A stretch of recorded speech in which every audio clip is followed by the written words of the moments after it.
আজ আন্তর্জাতিক মাতৃভাষা দিবস এবং মাতৃভাষা শুনলেই প্রথমে যে শব্দটা মনে পড়ে অর্থাৎ মা, মাতৃ, মাতৃবিয়োগ। একজন মানুষের মাতৃবিয়োগের পরে সাধারণত আমরা দেখি যে সে হেরে যায়।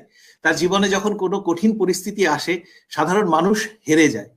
আমাদের সঙ্গে আজকে এমন একজন মানুষ আছে যার মাতৃবিয়োগের পরে তিনি হেরে যাননি। প্রতিকূল পরিস্থিতির কাছে সে সময় তাকে হার স্বীকার করতে হয়েছিল এবং মাকে তিনি হাসপাতালে পৌঁছাতে পর্যন্ত পারেননি। এই দুঃখ তার মধ্যে অদম্য জেদের জন্ম দেয় এবং তারপর মানুষকে সেবা করা, মানুষকে প্রাণদান করা, মানুষকে জীবন দেওয়া তার ব্রত হয়ে দাঁড়ায়। এবং তিনি চা বাগানের সামান্য কর্মী হলেও তিনি স্বপ্ন দেখতে ভোলেননি, কারণ সেই স্বপ্ন দেখা ছিল মানুষকে নতুন জীবন দেওয়ার মধ্য দিয়ে। এবং তারপর তিনি একের পর এক মানুষের প্রাণ বাঁচিয়ে চলেন। আজকে তিনি একজন লিভিং লিজেন্ড।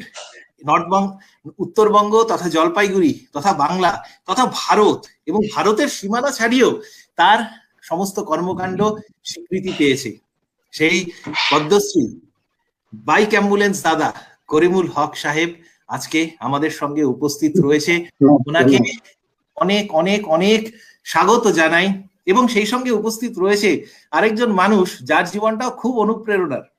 মানে তার হাতে প্রথম ইংরেজি কাগজ এসেছিল আমার সঙ্গে। আমরা তো তার ছোটবেলাটা আমরা একসঙ্গে শেয়ার করেছি, ছোটবেলা আমরা একসঙ্গে বড় হয়েছি। ইংরেজি কাগজ একদম জলপাইগুড়ির প্রত্যন্ত ব্লকে ক্লাস 9-10-এ তার হাতে ইংরেজি কাগজ এসে পৌঁছায়। কিন্তু খুব তাড়াতাড়ি পরবর্তীকালে জেদের মধ্য দিয়ে ও ইংরেজি দৈনিক, ইংরেজি নিউজ চ্যানেল, ইংরেজি ক্রিকেট চ্যানেল তার সম্পাদক হয়, সাংবাদিকতা করে এবং তারপর ভারতের তথা পৃথিবীর অন্যতম সেরা পাবলিকেশন পেঙ্গুইন পাবলিকেশন থেকে আমাদের সকলের প্রিয় করিমুল হক বাইক অ্যাম্বুলেন্স দাদার জীবনী প্রকাশিত হয়। এবং এই জীবনীটি লেখে করিমুল হকের জীবনীকার বিশ্বজিৎ ঝা, আমার ছোটবেলার প্রিয় বন্ধু এবং ছোটবেলার থেকে একসঙ্গে বড় হয়ে ওঠা। আমি ওকে তাপস বলেই ডাকি, কিন্তু এখন সাংবাদিক, লেখক এবং প্রতিষ্ঠিত ব্যবসায়ী। এবং ওকে, আমাদের এই দুই প্রিয় মানুষকে এবং আমি সপ্তর্ষিনাগ মহকুমা শাসক ইসলামপুর আপনাদের সকলকে মাতৃভাষা দিবসে অনেক অনেক শুভেচ্ছা, শ্রদ্ধা, ভালোবাসা, প্রণাম। এবং সেই সঙ্গে আমাদের আজকের আলোচনা এক অদম্য লড়াইয়ের গল্প শুরু করছি। প্রথমেই আমাদের সঙ্গে আছেন সকলের প্রিয় মানে দীর্ঘদিন ধরে মানুষকে উনি সেবা করে গেছেন, কোনো প্রাপ্তির কথা না ভেবে, কোনো স্বীকৃতির কথা না ভেবে। তারপর স্বীকৃতি যখন এসছে, সারা বিশ্ব থেকে উজাড় করে এসছে, সেই মানুষটির কাছে জিজ্ঞেস করব তার জীবনের অনুপ্রেরণা, তার কর্মকাণ্ডের কথা। আপনি আমাদের সঙ্গে আপনার যে অভিজ্ঞতা শেয়ার করে আমাদেরকে ধন্য করবেন, প্লিজ। করিমুল হক সাহেব। নমস্কার। আমি খুব খুশি, গর্বিত, আনন্দিত পাচ্ছি যে একজন এসডি সাহেবের সাথে কথা বলতে পারতেছি। আর সবচেয়ে আরেকজন আছেন যিনি বিশ্বজিৎ ঝা, উনি আমার জীবন কাহিনী লিখছে, যে বইটা পেঙ্গুইন পাবলিশার করছে। আমি ওনাকেও প্রণাম সালাম জানাচ্ছি, তার বাবা মাকে প্রণাম সালাম জানাচ্ছি, এসডি সাহেবের বাবা মাকেও প্রণাম সালাম জানাচ্ছি। আপনারা যারা দর্শক হয়তো এই লাইফের মধ্যে আমার আছেন তাদেরকে আমি প্রণাম সালাম জানাই। আমি একটা খুব লেখাপড়া জানি না, বলতে গেলে আমি লেখাপড়া করি নেই, বেশি একটা শিক্ষিত না, কথা বলতে হয়তো ভুল ভ্রান্তি হতে পারে, কিন্তু আমি যেটা চোখ দিয়ে বাস্তব দেখি সেটা আমি চেষ্টা করি করার জন্য। আর যেটা চিন্তা ভাবনা নিজের ব্রেন থেকে আসে সেটা করি। আমি যে কাজটা করি সেই কাজটা আমার অনুপ্রেরণা যদি বলতে হয়, সবারই তো মা আছে। আজকে মাতৃভাষা দিবস। মাতৃভাষা মানে মা এমন একটা জিনিস যে মা 10 মাস 10 দিন পেটে রাখার পরে বাচ্চাদের লালন পালন করে শিক্ষিত করাচ্ছে, ডাক্তার, ইঞ্জিনিয়ার, ব্যারিস্টার, মন্ত্রী মহোদয়, অনেক কিছু হচ্ছে। কিন্তু আমরা কেন জানি কিছু কিছু ব্যক্তি আমরা যারা আছি শিক্ষিত হওয়ার পরেও আমি খুব কষ্ট লাগছে, পেপার পত্রিকা পড়তে না পারলেও টিভি চ্যানেলটাতে দেখি কিছু কিছু বৃদ্ধা মা বৃদ্ধাশ্রমে আছে। এই বৃদ্ধাশ্রমে দেখে আমার ভীষণ কষ্ট লাগে যে আমরা কোন জায়গায় বাস করি। একজন জিজ্ঞাসা করছেন, কোন সমাজসেবী সংগঠন থেকে ওরা গেছেন, এনজিও, কিরকম আছেন, কেমন আছেন? মা কাইন্দে বলছে, ছেলে আসবে আমাকে নিয়ে যাবে, বৌমা আসবে নিয়ে যাবে, চোখের জল ফেলছে। আমরা কি সেই মায়ের পুত্র সন্তান? আমি চাই আমারও মা মারা গিয়েছিল অবহেলাতে, বিনা ট্রিটমেন্টেই। আমি ক্ষেত মজুর, দিন মজুর, চা বাগানের মজদুর। আমি এখন যেখানে বসে আছি এখানে আমার যোগ্যতা ঔকাত নাই বসে কথা বলার মতন পরিস্থিতি আমাকে এখানে বসাইয়েছে। আমি চাচ্ছি আমার মা বিনা ট্রিটমেন্টে যেভাবে মারা গেছে, এবং আমি বারবার বলবো যে আমার বিনা ট্রিটমেন্টে আমার মা মারা যাওয়ার পরও এটা আমি নিজে কসম খেয়েছিলাম যে কোনো গ্রামের মাকে বা বিনা গ্রামের কোনো মহিলাকে, কোনো মানুষকে মরতে দিব না বিনা ট্রিটমেন্টে। সে যেন চিকিৎসাটুকু পায় সেই চিন্তা ভাবনা করে আমি নিজে একটা বাইক লোন করে নিয়েছিলাম। সেই লোন করার পরেও আমি চিন্তা ভাবনা করলাম আমি 4,000 টাকা মাইনা পাই। তো 4,000 টাকা মাইনা পাওয়ার পরও আমি কিন্তু 1100 টাকা আমার কিস্তি হয়। আমার বউকে বলি যে মা বেঁচে থাকলে তাকে খাওয়া, শাড়ি, কাপড় জামা দিতে হতো। তো মায়ের ভাগের খাওয়ার টাকাটা দিয়ে 500 টাকা বাসে আমি পেট্রোল ভরবো, আর সেই পেট্রোলটা ভরে আমি গ্রামের মানুষদের কিছু সেবা করব। তা আমার বউ বললো যে দেখো, তোমার মা না থাকলে আমি কি করে আসতাম তোমার কাছে। আমার বউকে আমি জোড়ায় ধরে কান্নাকাটি করলাম যে এই কথাটা তুমি বলছো ঠিকই, যে তোমার মা না থাকলে আমি কি করে তোমার কাছে আসতাম। তাই তোমার যেহেতু মা হয়, আমারও মা, তোমার সেটা নিজের চিন্তাধারা, মন খুশি, তুমি তাতে যদি খুশি হয়ে থাকো আমার কোনো আপত্তি থাকতে পারে না। আমরা দুমুঠো ভাত কষ্ট করে চলবো, খাবো, আনন্দে থাকবো, সেটা তুমি করতে পারো। আমি তখন থেকে আমি বাইকটাকে অ্যাম্বুলেন্স বানিয়ে এখন পর্যন্ত আমি বলতে পারি হঠাৎ করে 6,500-এর বেশি পেশেন্ট আমি হসপিটাল পৌঁছেছি, জীবন বাঁচিয়েছি। কাজকর্ম চলছে, আমার 20 বছর থেকে কাজকর্ম চলে। বিশ্বজিৎ ঝা বাবুর সাথে আমার প্রায় 10 থেকে 12 বছর আগে পরিচিতি হয়। উনি আমার বাড়িতে আসে যায়, কেন আসে তাও জানি না, ঘুরে ফিরে কোনোদিন ভোরে আসে, সকালবেলা আসে, চাটা খাওয়াই। আমি আবার বলি এই লোকটা ভোরে কেন আসতেছে, আমার কাজ আমি করি। উনি বলছে তোমার কাছে আসিনি, তোমার দাদার কাছে আসছি, ওই ভাইয়ের কাছে আসছি, এই কথা বলে। ঠিক আছে, কথাবার্তা বলুক, আমার কাছে আমি অনেক পেশেন্ট নিয়ে যাই। এই কাজ করতে গিয়ে আমি দেখলাম যে আমরা এমন একটা মানুষ, এমন একটা জীব, যে মানুষকে ভালোবাসি না। আমরা শুধু টাকার লোভে, নিজের সম্পত্তির লোভে ছুটে চলছি। আরে একটা হাতি 2 কুইন্টাল খায় সারাদিনে, সে চিন্তা করে না যে আমি কালকে বাচ্চা প্রসব দিব, খরচটা কিছু নেই, কি করে খাওয়াবো, বাচ্চা প্রসব দিব না। সেও কিন্তু বাচ্চা একটা প্রসব করাচ্ছে, একটা পশু জীব হয়েও। আমরা মানুষ একটু চালের ভাত খাই, শোয়ার জায়গা একটু লাগে, কিছু অর্থ থাকলে হয়তো বেশি গরিবকে দিব, পুণ্যের কাজ। সবচেয়ে বড় ধর্ম হলো মানুষকে নিয়ে চলার পথটাই হলো ধর্ম।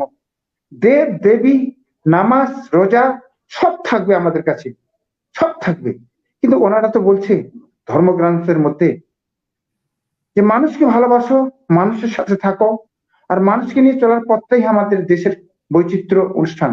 আমি এইসব কাজ করি। এইসব কাজ করতে করতে দেখতেছি আমার গ্রামে বেশ কিছু গরিব লোক আছে, যারা শীতবস্ত্র পায় না, কিছু পায় না, কাপড় নেই। আমারও ছিল না, আমিও মানুষের কাছে পুরোনো জামা কাপড় নিয়ে পদ্মশ্রী আনতে গেছিলাম। তা আমি শহর থেকে পুরোনো জামা কাপড় কালেকশন করে সেগুলো গ্রামে দিই, বন্ধ চা বাগানে দিই। এ করে করে দেখতেছি যে বেশ কিছু অনাথ বৃদ্ধা আছে গ্রামে, সেই বৃদ্ধা আশ্রম নেই, তাদের কষ্ট ভোগ দেখে আমার খুব আফসোস হচ্ছে যে আমরা খাচ্ছি, ওরা খেতে পাচ্ছে না। মানুষের কাছে সাহায্য নিয়ে, সরকারি লোকের কাছে সাহায্য নিয়ে আমি কিছু বৃদ্ধাকে প্রতি মাসে চাল দেওয়া আরম্ভ করলাম। এখন পর্যন্ত 27 জন বৃদ্ধার মতন আমি চাল টাল দিই, খাওয়াই। কিছু প্রতিবন্ধী পঙ্গু আছে, যেসব পঙ্গুরা ট্রাইসাইকেল, হুইল চেয়ার হলে দুটো বাড়ি ঘুরতে পারে, ভিক্ষা টিক্ষা করতে পারে, লটারি টিকিট বিক্রি করতে পারে, সেগুলো বিভিন্ন জায়গা থেকে কালেকশন করে ট্রাইসাইকেল, হুইল চেয়ার আমি ওদের দেই। ওরা চলতে পারতেছে, ওইসব ট্রাইসাইকেল, হুইল চেয়ার তারা দুমুঠি খাচ্ছে, চলছে। এই যে কাজটা, এই কাজ করার মতন কিন্তু শিক্ষা লাগে না। আর কিছু মেয়ে আমাদের গ্রামে হতে পারে, চা বাগান হতে পারে, অনেক চা বাগানের মেয়ে শিকার হয়ে যাচ্ছে লোভ লালসার মাধ্যম দিয়ে। তোমাকে টিভি চ্যানেলে নিয়ে গিয়ে সিনেমা করাবো, তোমাকে সিরিয়াল করাবো। বেশ বেশ সুন্দরী সুন্দরী মেয়েরা থাকে, তারা পাচিং হয়ে যাচ্ছে দিল্লি, বোম্বাই, হরিয়ানার দিকে। মেয়েরা কিন্তু ফিরে আসে না। ট্রাইবেল বিশেষ করে আমাদের চা বাগানের এরিয়া, তাদেরকে বেশি ঠকাই নিয়ে যাচ্ছে। আমি সেই চিন্তাধারা করে বাড়িতে একটা তাইকোয়ান্ডো ট্রেনিং সেন্টার খুললাম, যে এই মেয়েদের যদি আমি একটু তাইকোয়ান্ডো ট্রেনিং সেন্টারটা দেই, তাদের চালাক চতুরটা হবে। যে কোনো দুষ্কৃতিকারী ছেলে থাকতে পারে, মানুষ থাকতে পারে, তাদের শিকার যেন না হয়, কখনো ও নিজেও যেন একটা আত্মরক্ষার জন্য একটা ছেলেকে ফালাই দিতে পারে, সেটাও একটা ভালো মোটিভাই হবে। আন্তর্জাতিক একটা খেলা, সেটা আমি চলছে। এ কাজ করতে করতে গিয়ে নানান জায়গা থেকে, মঞ্চ থেকে পুরস্কার পাচ্ছি, কিছু অর্থ টাকা সহ্য দিচ্ছে। এ টাকা যখন 2 লাখ টাকা আমার হলো বাড়িতে, আমার বউ কি আমার ছেলের লেগে বলছি, এত টাকা কি করবো, এই টাকা রাখার জায়গা নেই। 2 লাখ টাকা আমার ব্যাগটা, মানে বলতে গেলে আমার বাড়ি বাক্সটা অনেকগুলো টাকা হইলো, এই টাকাগুলো কি করি, মানে খুলে পাচ্ছি না। তখন আমি বাড়িতে বউকের সাথে কথা বললাম, যে দেখো আমার তো বয়স হচ্ছে, বাইক অ্যাম্বুলেন্সের কাজটা তো আমি চালাচ্ছি, করতেছি, এর সাথে আর তো কিছু কাজ করতে হবে।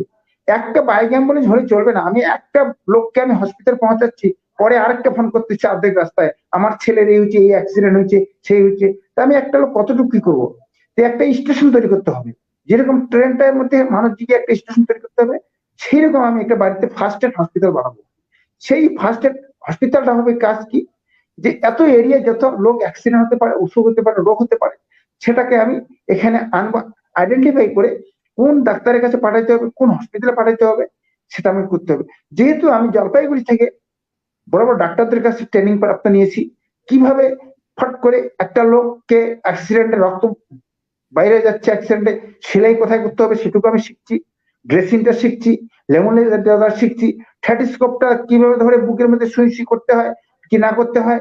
আমার গর্ব আছে, ডাক্তার রেড্ডি আমাকে নিয়ে গেলেন, সে 2000 ডাক্তার ছিলেন, আমি কিন্তু লেখাপড়া জানি না। আমি সেখানে বললাম যে স্যার मैं भी डॉक्टर हूँ। तो वो डॉक्टर मैं नहीं हूँ, प्रेस्क्रिप्शन लिखने वाला डॉक्टर नहीं हूँ। पेट में दर्द आते हैं, आके बोलते हैं बहुत पेट में दर्द होते हैं। पेट का दर्द कहाँ आते हैं দেখতে হবে, তার গোল ব্লাডারের ব্যথা হচ্ছে, না অ্যাপেন্ডিক্সের ব্যথা হচ্ছে সাইডে, না কিডনির ব্যথা হচ্ছে, বা লেডিসের কোনো মেন্সের কোনো প্রবলেম হতে পারে। এই ব্যথাগুলো চিহ্নিত করে আমি সঙ্গে সঙ্গে ডাক্তারবাবুকে ফোন করি, স্যার এই জায়গায় ব্যথা। ডাক্তারবাবুর একটা ওষুধের নাম বলতেছি না, কারণ অ্যাডভার্টাইজ হয়ে যায়, জন্য আমি নাম বলবো না। উনি বলছে এই ওষুধ আর এই ওষুধ মিশিয়ে একটা ইঞ্জেকশন তুমি দিয়ে দাও, কমায় মেরে সপ্তর্ষি, দিলাম। আমি করিমুল্লাহ, আমি একটু বলি, আপনার কথা অনেকেই জানেন না। সেটা হলো যে উম, যে আমি যেখানে, যেহেতু এখানে স্টুডেন্টসরা আছে, কারণ সপ্তর্ষির এই যে চ্যানেল, এই চ্যানেলে এবং এই ফেসবুক এবং ওর ইউটিউবে ও বিশাল পপুলার।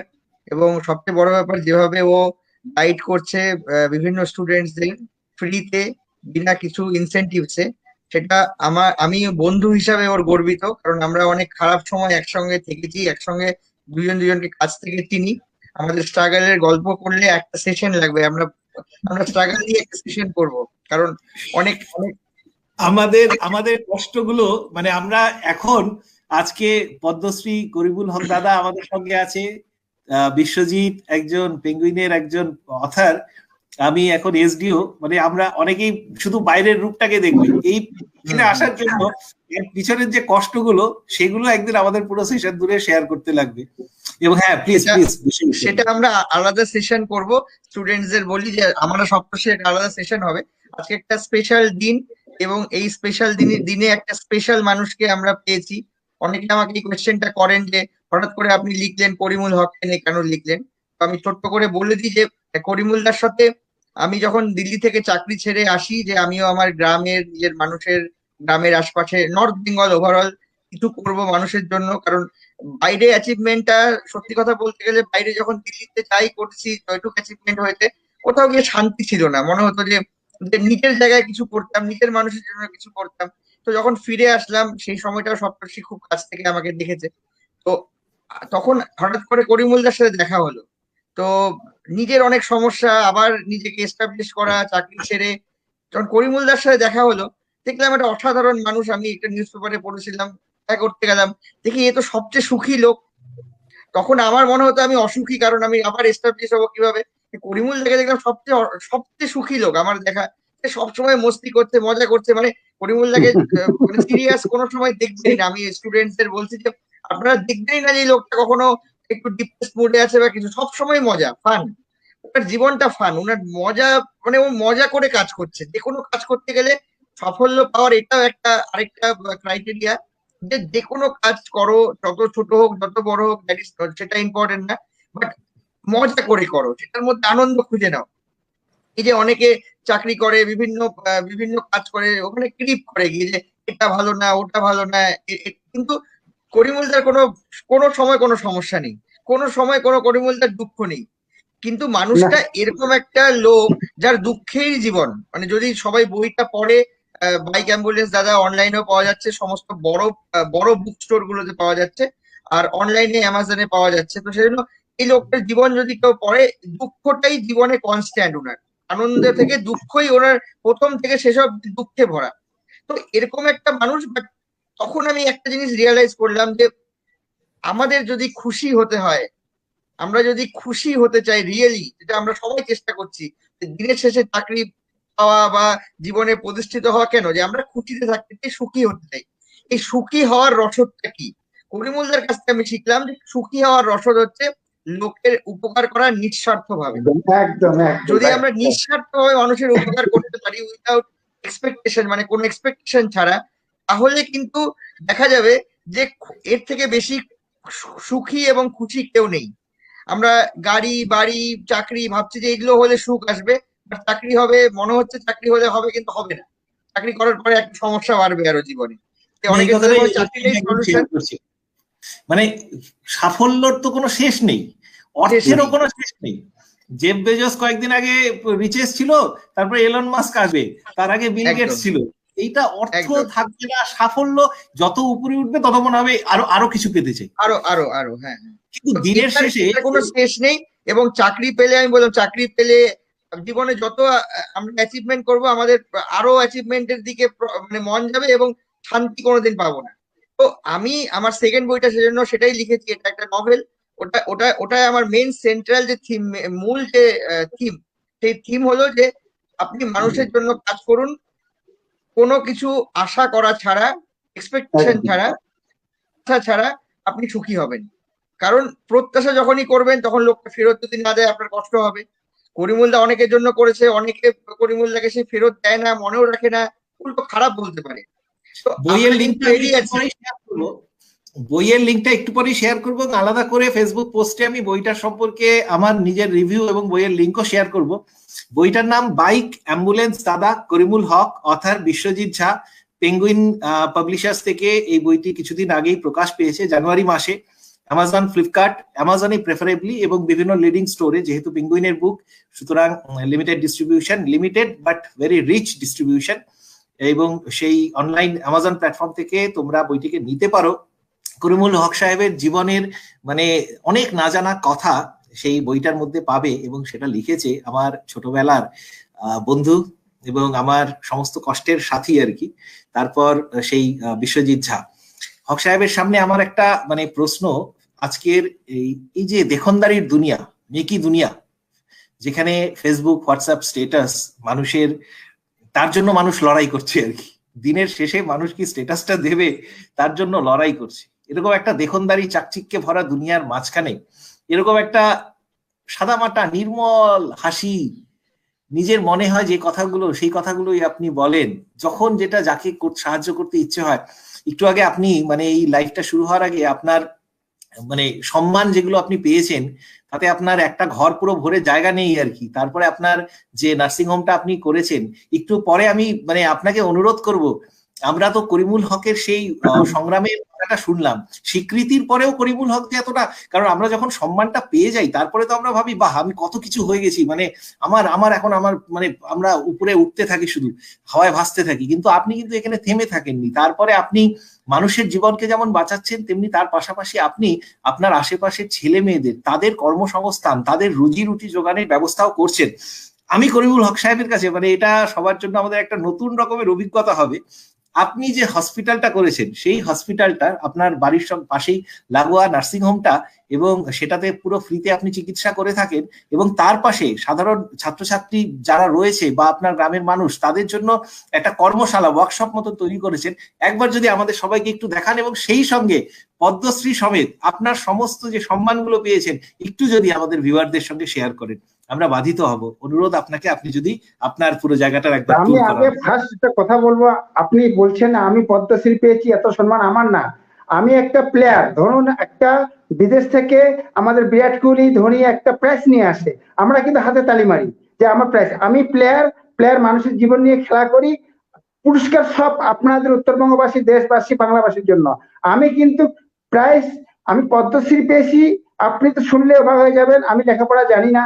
পদ্মশ্রী যখন আমাকে ঘোষণা করছে তখন 12টার সময় হোম মিনিস্টার সেক্রেটারি ছিলেন, উনি আমাকে বললেন फट করে, जब कर मुलक है एम्बुलेंस दादा जलपाईगुड़ी का। मुझे हाँ, आप कहाँ से बोलता है? जब दिल्ली से बोलता है। अब कौन है? Home minister secretary. क्या हुआ? आपका पद्माश्री मिलने वाला है। पद्माश्री क्या क्या हुआ? मेरे पद्माश्री मिलने वाला है। अरे पद्माश्री का क्या हुआ? उसको हॉस्पिटल लेके जाइए ना। कहते नहीं नहीं, पद्माश्री अवार्ड आपको मिलने वाला है। तो पद्माश्री आपका लड़की है ना, क्या है, अवार्ड दीजिए, लेके आइए। वैसे नहीं, ये पद्माश्री अवार्ड आपको मिलने वाला है। तो हमें पूरा लोग के गाड़ी देना, छोड़िए मोबाइल, अब फालतू बात बोलता है। हम कहाँ का एम्बुलेंस दादा, कहाँ का दिल्ली आदमी झूठी मूठी बात बोलता है। छोड़ा मोबाइल, हमारे डॉक्टर बाबू एक्सीडेंट हो गया है, जानताम ना पद्मश्री की, আমি বুঝতাম না পদ্মশ্রী কি। এগুলো পাওয়ার যায়। পরিশ্রমে ধন আনে, অলসে আনে দুঃখ, পাপে রোগ আনে, পুণ্যে আনে সুখ।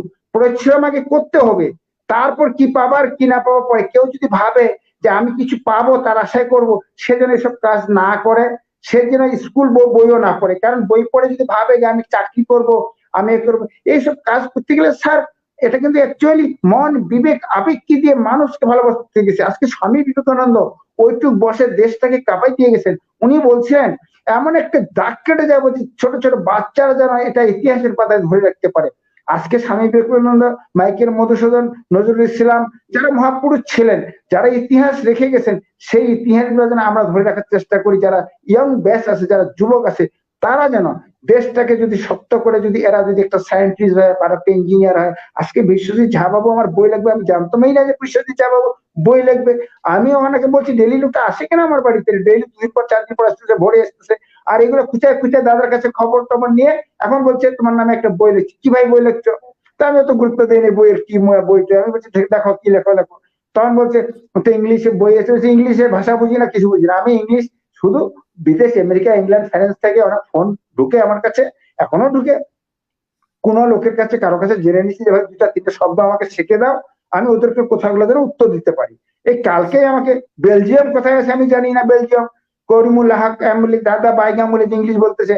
তখন আমি ইংলিশ বলে দিলাম, হ্যাঁ I am Karimul Haque, I am বাইগাম বলে দাদা, I Indian man, my language Hindi and Bengali, not to English talking, বলে কেটে দিছি মোবাইলটা। ওরা কি বলে করুক।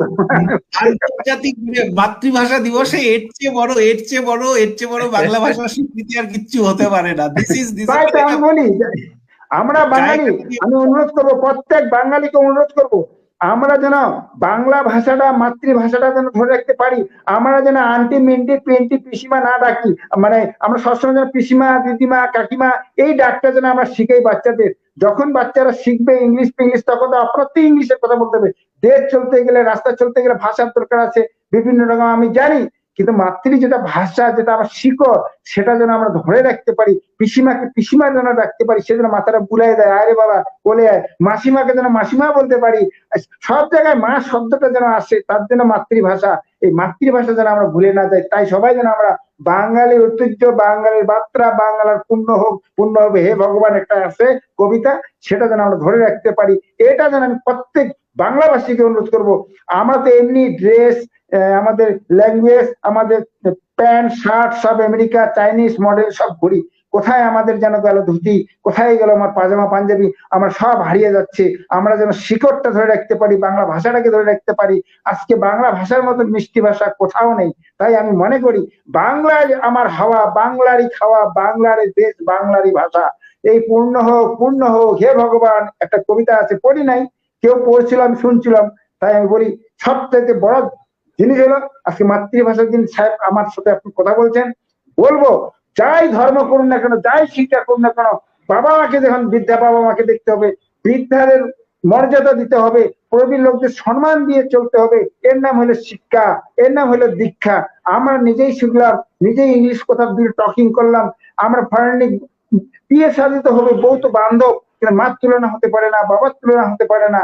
তাই আমি মনে করি মা বাবাকে ভক্তি করো, সেবা করো। হিন্দু যদি হয় সে শ্রীকৃষ্ণ ভগবান কোনোদিন ভক্ষণ করবে না তার ভোগ, যে তুমি মা বাবাকে সেবা করে নি। মুসলমান যদি হয় মক্কা শরীফে গিয়ে নামাজ পড়ে যদি মাথা ফাটায় রক্ত বাইর করে আসে, তার কোনো লাভ নাই। তাই আমি বলবো বৃদ্ধা মা বাবাকে যেন খাওয়ায়, বৃদ্ধা মা বাবাকে যেন দেখে, এবং পাড়া প্রতিবেশী বাবার বন্ধু বান্ধবদের যেন বাবার মর্যাদা দেয়। এটাই আমাদের আদর্শ শিক্ষা, বাংলার নীতি এবং কালচার। তো স্যার আপনি বলছেন আপনাদের ট্রফি গুলো আমি দেখাচ্ছি, আমার ট্রফি নয়।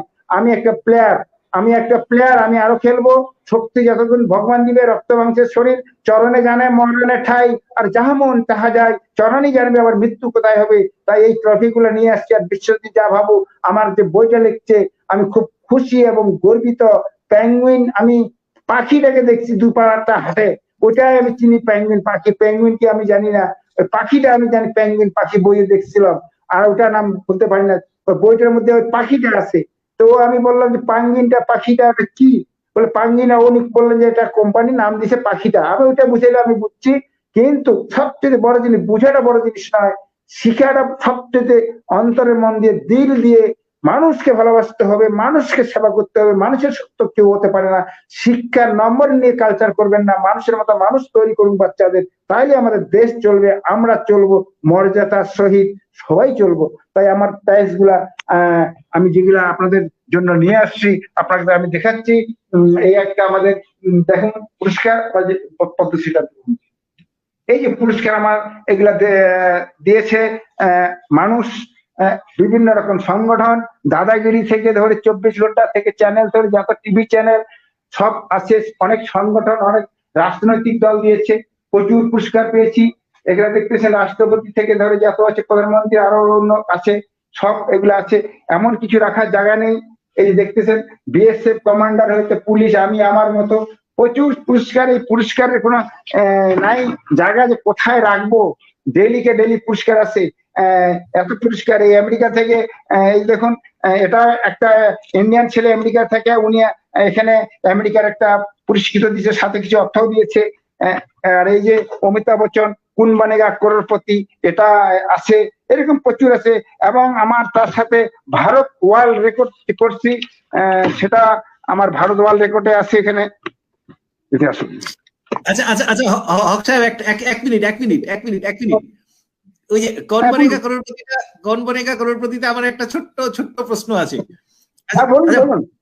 অমিতাভ বচ্চনের মতন ব্যক্তিত্ব যার পাশে গেলে যে কি হতে পারে, অমিতাভ বচ্চনের যখন আপনাকে আমন্ত্রণ করে নিয়ে গেলেন অমিতাভ বচ্চন, আপনি নাকি অমিতাভ বচ্চনকে এই কথাটা বলেছিলেন যে আপনি ছোটবেলার থেকে অমিতাভ বচ্চনের পেছনে প্রচুর পয়সা ঢেলেছেন, মানে ওনার সিনেমা দেখেছেন ভিডিও হলে গিয়ে। ফার্স্টে আমি একটু অন্যরকম হয়ে গেছিলাম, উনি তখন মানে একটা অন্যরকম আমার বুঝতে ভুল হয়েছে, অশিক্ষিত যত হয় বুঝতে ভুল হয়। তো আমি ওই গাড়ি থেকে নামতেই ছিলাম না, যে আমার ফার্স্ট এপিসোড আমি জানি যে একাই খেলবো আমি, ওটা তো আমার সাথে সনসুদ খেলে আমার গাইড করবে। তা আমি বলি, পরে দেখলাম যে না, দুজন মিলে খেলতে হবে। তো আমি বললাম কেন দুজন মিলে? না আমি খেলবো না। আমি বলছি আমি খেলবো না, আমার পয়সার লোভ আমার নাই। হ্যাঁ, আমি তখন অমিতাভ বচ্চন ওনার টিমকে নিয়ে অনুরোধ করে কার বলছি আই अंदर में आई तब मैं समझाता हूँ, তখন স্টুডিওর ভিতরে নিয়ে গেল, বুঝাইলো উনি। তো অমিতাভ বচ্চনকে আমি অনেক অনেক অনেক কিছু রকম কথা বলছি, প্রচুর বলছি, কিন্তু আমি চ্যানেলের সামনে একটা কথা ওনাকে বলছি যে आपको मैं बहुत पैसा दिया, इतना पैसा आपको दिया, लास्ट में सब्जी खरीद करने मैंने गया, वो 75 पैसा था, वो 75 पैसा भी आपको दिया। कहते अरे 75 पैसा दिया, मुझे दोस्ताना फिल्म देखा, दोस्ताना फिल्म में अंदर आप घुस गया है जेल में, उसको छुट्टी कराने के लिए शत्रुघ्न सिन्हा को मैं पैसा दिया, शत्रुघ्न सिन्हा एक के बाद में आपको छुटा दिया, गर्दन का हड्डी टूट गई थी, कैसे करके पानी पी थी। এই যে একটা ডায়লগ দিয়েছিলাম, তারপর ওনার সাথে অনুসন্ধানের গান গাইলাম, অনেক কিছু। তো উনি আমাকে সবকিছু অনেক কথাবার্তা হয়েছিল। এপিসোডটা একটু বড় দেখাইছে। আমি বলছিলাম যে আমার হসপিটাল আপনারা দেখাবেন, আমার অন্য অন্য কাজকর্ম দেখাবেন, কিন্তু উনি শুধু বাইকটাই দেখাইছিল। তো অমিতাভ বচ্চনের সাথে অনেক কথা হয়েছে, সনু-সুদের সাথে কথা হয়েছে। তো অমিতাভ বচ্চন একটা কথা শুধু ভালো বলছে, দেখো সোনু, हम लोग रियल हीरो है, ये है रियल हीरो, और पैसा हम लोग पैसा का पीछे में भगता है। करुमल देखो कहाँ से कहाँ चला गया, ये क्या किया है, हम लोग का पैसे कमाया, सेवा करने का टाइम हम लोग को नहीं मिला। अब देखो करुमल कहाँ गया। আমি খুব হ্যাঁ বলেন। পরিমলদা অনুসন্ধানের গানটা একটু হয়ে যাক, কিছু বাচ্চা কাচ্চা আমাদের সঙ্গে শুনছে যারা हाँ স্টুডেন্টসরা। ना अमिताभ बच्चन बोलो आप एक गाना गाइए, तो मैं बोला मैं तो बंगला हूँ बंगाली, कहाँ गाइए। হ্যাঁ তখন ফুলকলি রে ফুলকলি বলতো এটা কোন গলি, এই গলিতে যদি কেউ একবার আসে সেই তো ফাঁসে, হায় রে নিয়ে যাবি তুই অন্ধ গলি হই মহলি। এটা গাইছিলাম। তারপরে অমিতাভ বচ্চন বলছে আরো গানা তুমি গাতা হয়, তো क्या গানা। তখন আমি বললাম আমার স্বপ্ন যে সত্যি হলো আজ, এই গানটা গেছিলাম। ও তখন আমাকে বলে हाँ वर्षा ये गाना बंगाली में था, हाँ हाँ मैंने किया वो बोले इतना फिल्म देखा मुझे তো कोई আমাদের चाहिए आपको, आपको बोला मैं बहुत पैसा आपको दिया, मैं बहुत पैसा दिया, आज पैसा लेने आया, मैंने पैसा घुमाने आया আমরা আমরা আমরা যারা আমরা যারা মানে নিজেদেরকে বেশি শিক্ষিত ভাবি, মানে বেশি শিক্ষিত আমরা যারা নিজেদেরকে ভাবি, তারা আপনি যে কথাগুলো বলছেন না সেগুলোকে অনেক কঠিন করে বোঝাই আর কি। আর আপনি হলেন প্রকৃত শিক্ষিত, এই জন্য এত সহজ সরল ভাবে কথা বলতে পারেন। শিক্ষা তো ওই সপ্তর্ষি, উনি যে আমরা এত জ্ঞান, আমার বইয়েও লেখা আছে যে আমরা এত বেশি জ্ঞান নিয়ে চলি না, ওই জ্ঞানটাই আমাদের অ্যাকচুয়ালি কাল। বেশি সবচেয়ে জানার বড় দরকার শক্তি নেই, হচ্ছে জ্ঞান। আমার একদম খেয়াল একদম। থাকে না, বেশি জানার আমি যে দরকার নেই, বাড়িতে ভাত অল্প খাই, জানতে হবে। আমি খেয়াল থেকে রাখতে পরিমলদা দুটো পারি, কথা জানে, পরিমলদা আমি দুটো কথা জানেন বিবেকানন্দের। একটা হচ্ছে জীবে প্রেম করে যেই জন সেই জন সেবিচ্ছে ঈশ্বর। আমার একদম মনে হয় একদম এটা ঠিক কথা বুঝতে হবে, মানুষকে এটা ভালোবাসতে এক হবে। নম্বর। আর সেকেন্ড হচ্ছে একবার যখন জন্মেছিস দাগ রেখে যা। তো জীবনে এই যে স্টুডেন্টসরা আছে আমাদের সঙ্গে, যারা দেখছে, আমি সবাইকে একটা কথাই বলবো যে এমন কিছু করো, সবাইকেই মানে ডাব্লিউবিসিএস অফিসারই হতে হবে এরকম ব্যাপার নেই। হোয়াট এভার না ইউ আর, যা যা তোমরা করছো, যা করবে এমন কিছু করো যেটার জন্য গর্ব করবে, যেটার জন্য পৃথিবীর ইতিহাসে তুমি থেকে যাবে। পরিমূল্য যেমন বেশি প্রথাগত শিক্ষা নেই, বাট উনি সিম্পল কিছু জিনিস জানেন, এবং জ্ঞানগুলো সিম্পলি, জীবনের যে আসল কথাগুলো না সেগুলো খুব সিম্পল, এবং সেটা জানার জন্য পড়াশোনা করতে হয় না। পরিমূলদা এটা প্রমাণ করে যে পড়াশোনা করলে আমাদের ব্রেন বেশি কমপ্লিকেটেড হয়ে যায়, সুন্দর সরল থাকা যায়, পরিমূলদার মতো স্বাভাবিক থাকা যায়, এবং বেসিক জিনিসটা যে মানুষের কাজ করো, মানুষের কাজ করো, মানুষের কাজ করো। আমরা যারা করছি এই সপ্তর্ষি, যারা অনেকেই আছে বিসিএস অফিসার, তারা সারাদিন মানে সমস্যার মধ্যে আছে, টেনশনের মধ্যে আছে, বাট সপ্তর্ষির সঙ্গে কথা বললে সেটা মনে হয় না। ও যেমন সবসময় এই জবটাকে এনজয় করছে। এই জবটা কিন্তু সবাই এনজয় করতে পারে না, এখানে ফ্যামিলি লাইফ অনেক কিছু হ্যাম্পার্ড হয়, বাট তারপরে ঠিক এনজয় ঠিক করছে। আমরা যা যা করছি জীবনে সেটা যদি পরিমূল্য, যেমন হাসি দেখ, সপ্তর্ষি হাসি দেখলে তুই বুঝতে পারবি যে কি হ্যাঁ হাসতে হবে, মানে হাসলে নির্মল স্বাস্থ্য ভালো একদম। থাকে, হার্ট ভালো থাকে, হাসতে হবে সবসময়ের জন্য। একদম একদম আমাদের স্টুডেন্টসদের আমরা এটাই বলবো, কারণ জীবনে যদি বড় কিছু করতে হয় যে কোনো ফিল্ডে, তাহলে এতটা খুশি নিয়ে কাজ করতে হবে। এই খুশি যদি কাজ করার মধ্যে না থাকে তাহলে বড় কাজ হবে না। আর আর আর সেকেন্ড হচ্ছে যে জ্ঞানটা, যা জ্ঞান থাকবে সেটা যদি আমাদেরকে জীবনে কাজে লাগাতে হবে। একদম আমরা জানি যে honesty is the best policy, সবাই জানি। আমরা জানি knowledge is power, simple line, একটা ছোট্ট লাইন, কিন্তু আমরা মানি না। তো আমরা যদি মানতে শুরু করি না ছোট ছোট জিনিসগুলো, তাহলে জীবনের অর্ধেক প্রবলেম সলভ হয়ে যাবে। যেমন পরিশ্রম করলে সেটা বৃথা যায় না, একটা বাংলার কমন ছোট্ট কথা, যে কোনো ভালো কাজ করলে সেটা কোনো না কোনো জায়গায় সেটার রিটার্ন আমরা পাই। তো সেই একদম জিনিসগুলো, যে সিম্পল কথাগুলো যদি আমরা খেয়াল করি, ফলো করি জীবনে, যে হার্ড ওয়ার্ক যে করবে, পৃথিবীতে ইতিহাসে কোনোদিন এটা হয়নি যে কেউ একটা হার্ড ওয়ার্ক করেছে, কেউ প্রচুর পরিশ্রম করেছে, সে কোথাও না কোথাও সাকসেস পেয়ে যাবে, কোথাও না কোথাও তার চলে আসবে। আমি আমি আমি যখন শুরু করেছিলাম গ্রামের বাংলা স্কুলে পড়ে, আজকে বাংলার দিনে আমারও গর্ব হয় বলতে, আমি ইংলিশে বই লিখেছি, আর আমি গর্বিত যে যে আমি বাংলা ভাষায় পড়েছি, এবং বাংলা ভাষায় পড়ে যে ইংলিশে বই লেখা যায় কোনো ডিফিকাল্ট না, কারণ চিন্তাটা থটটা একই। সপ্তর্ষি একটা ইংলিশে বই লিখেছে।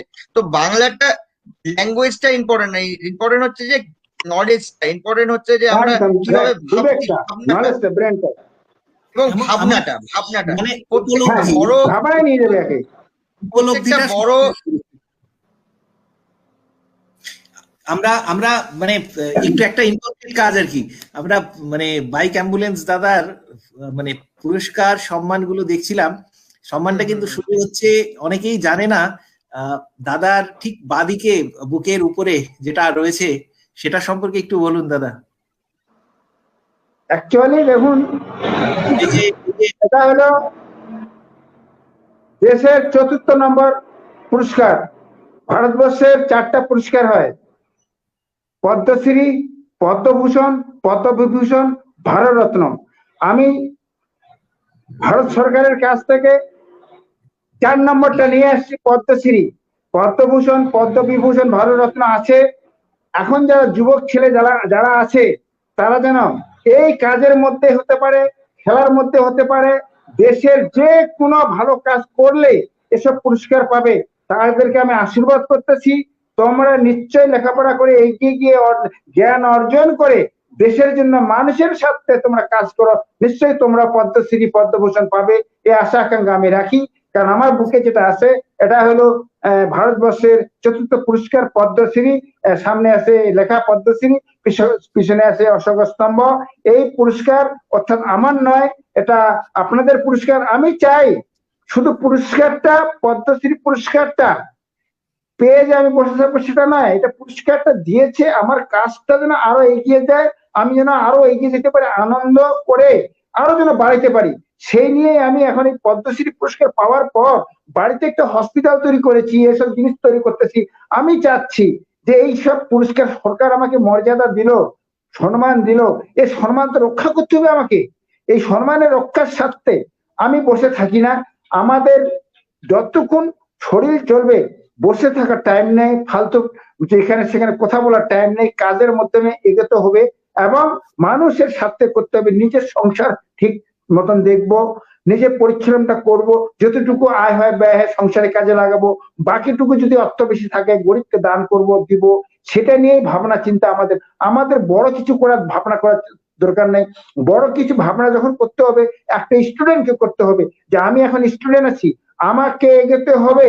এখন আমি যতক্ষণ পর্যন্ত হাই স্কুলে পড়ে, সে এখন আমি বলবো তাকে হাঁটু হাঁটু পা পা তুমি চলছো, দিল্লি তোমার জন্য অনেক দূর এগিয়ে যেতে হবে।